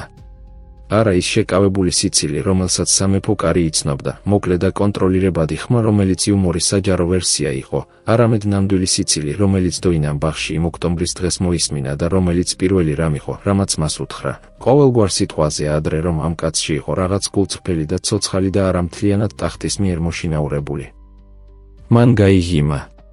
სრული და დაუზოგავი ღიმილი, ის, რაც მის სახეს ისე ცვლიდა, რასაც ის ვერასდროს წინასწარმეტყველებდა სრულად ათეულობით ნახვის შემდეგაც კი. ბაღში მათ გარშემო სიჩუმე იყო. ქვები მარტის მზისგან თბილი იყო. ახალი ბალახები იზრდებოდნენ კვლებში. სუროს კედელი ფოთლებს იღებდა. დოინა, თქვა მან მას შემდეგ, რაც სიცილმა გადაიარა. რადომირ. როცა ფიცარნაგზე იყავი ტომრით. ეს იყო კითხვა, რომლის დასმაც თვეების განმავლობაში უნდოდა და გადადო ისე, რომ არც იცოდა რატომ. რას ფიქრობდი? ის წამით დუმდა და რადომირმა დაინახა, რომ ის მართლა ფიქრობდა და არა თავს არიდებდა. ფიქრობდი, თქვა მან, თუ როგორ ადგილას აღმოჩნდებოდი შემდეგ. და საკუთარ თავს ვეუბნებოდი, რომ ნებისმიერი ადგილი შესაძლებელი იყო, ყველაზე ცუდიც კი, რადგან უკვე ვიყავი ისეთ ადგილებში, სადაც სიტუაცია სრულიად ნათელი იყო და მაინც იმაზე უარესი აღმოჩნდა, ვიდრე გარედან ჩანდა. პაუზა გააკეთა. არ ვფიქრობდი იმაზე, რომ მეფე მიყიდდა. ეს შესაძლებლობების მიღმა იყო. იყო. კიდევ ერთი პაუზა.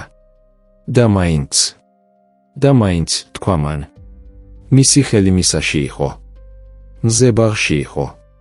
6 კვირაში იმას, რაც მათ შორის იყო, ექნებოდა ლეგალური და მუდმივი სახელი, ხოლო ვალკენის სამეფო კარს მოუწევდა, მიუხედავად იმ უხერხულობისა, რასაც ეს რამდენიმე კონკრეტული ადამიანისთვის წარმოადგენდა, ეცნო ის, რაც სექტემბრიდან მარტამდე გაიზარდა, როგორც ყველაზე ნამდვილი რამ ამ ციხესიმაგრის კედლებში.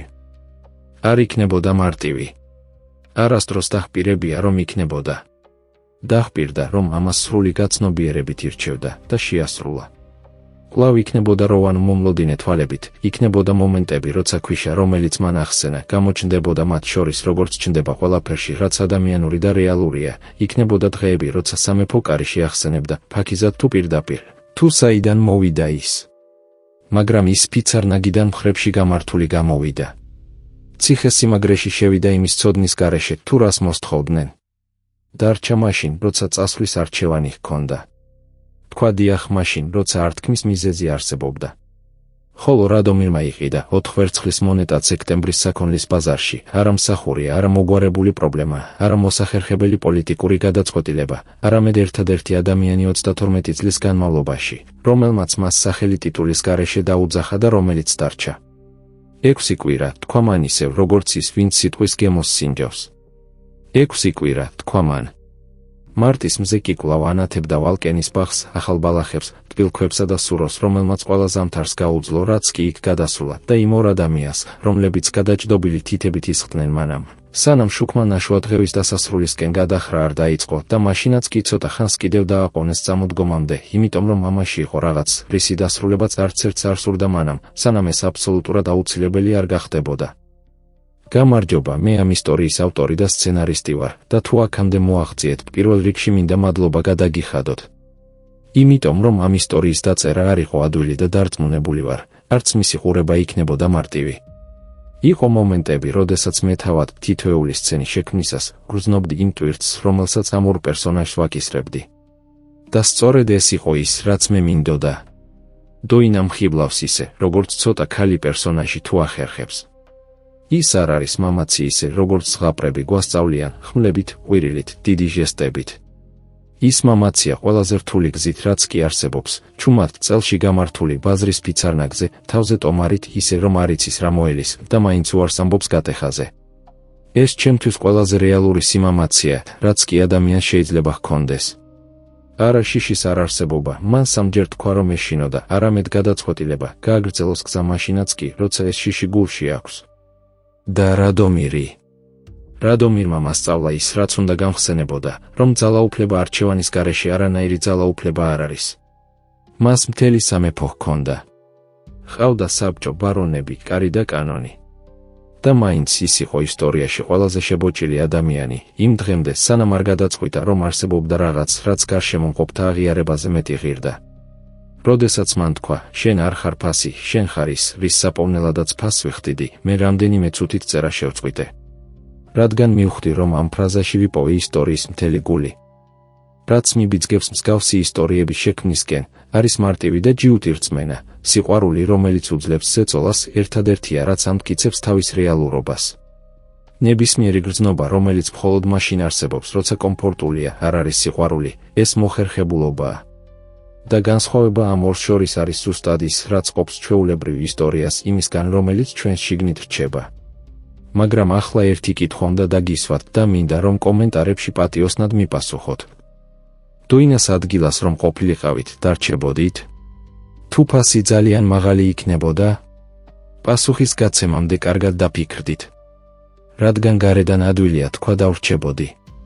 მაგრამ როცა მთელი კარი გჭამს, როცა წარსულს იარაღად იყენებენ შენს წინააღმდეგ, როცა ადამიანი, რომელიც გიყვარს, ამავდროულად არის შენს გარშემო არსებული მთელი საფრთხის წყარო, პასუხი აღარ არის მარტივი.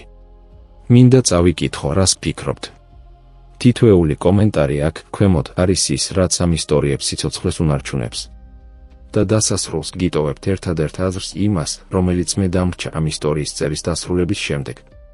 ხანდახან ყველაზე რევოლუციური რამ, რაც ადამიანმა შეიძლება გააკეთოს, არ არის სამყაროს შეცვლა. ეს არის უარის თქმა ადამიანის დათმობაზე, მაშინაც კი, როცა მთელი სამეფო ამბობს, რომ ის ამ საფასურად არ ღირს. მომავალ ისტორიამდე. და მადლობა ჩემთან ერთად განცდისთვის.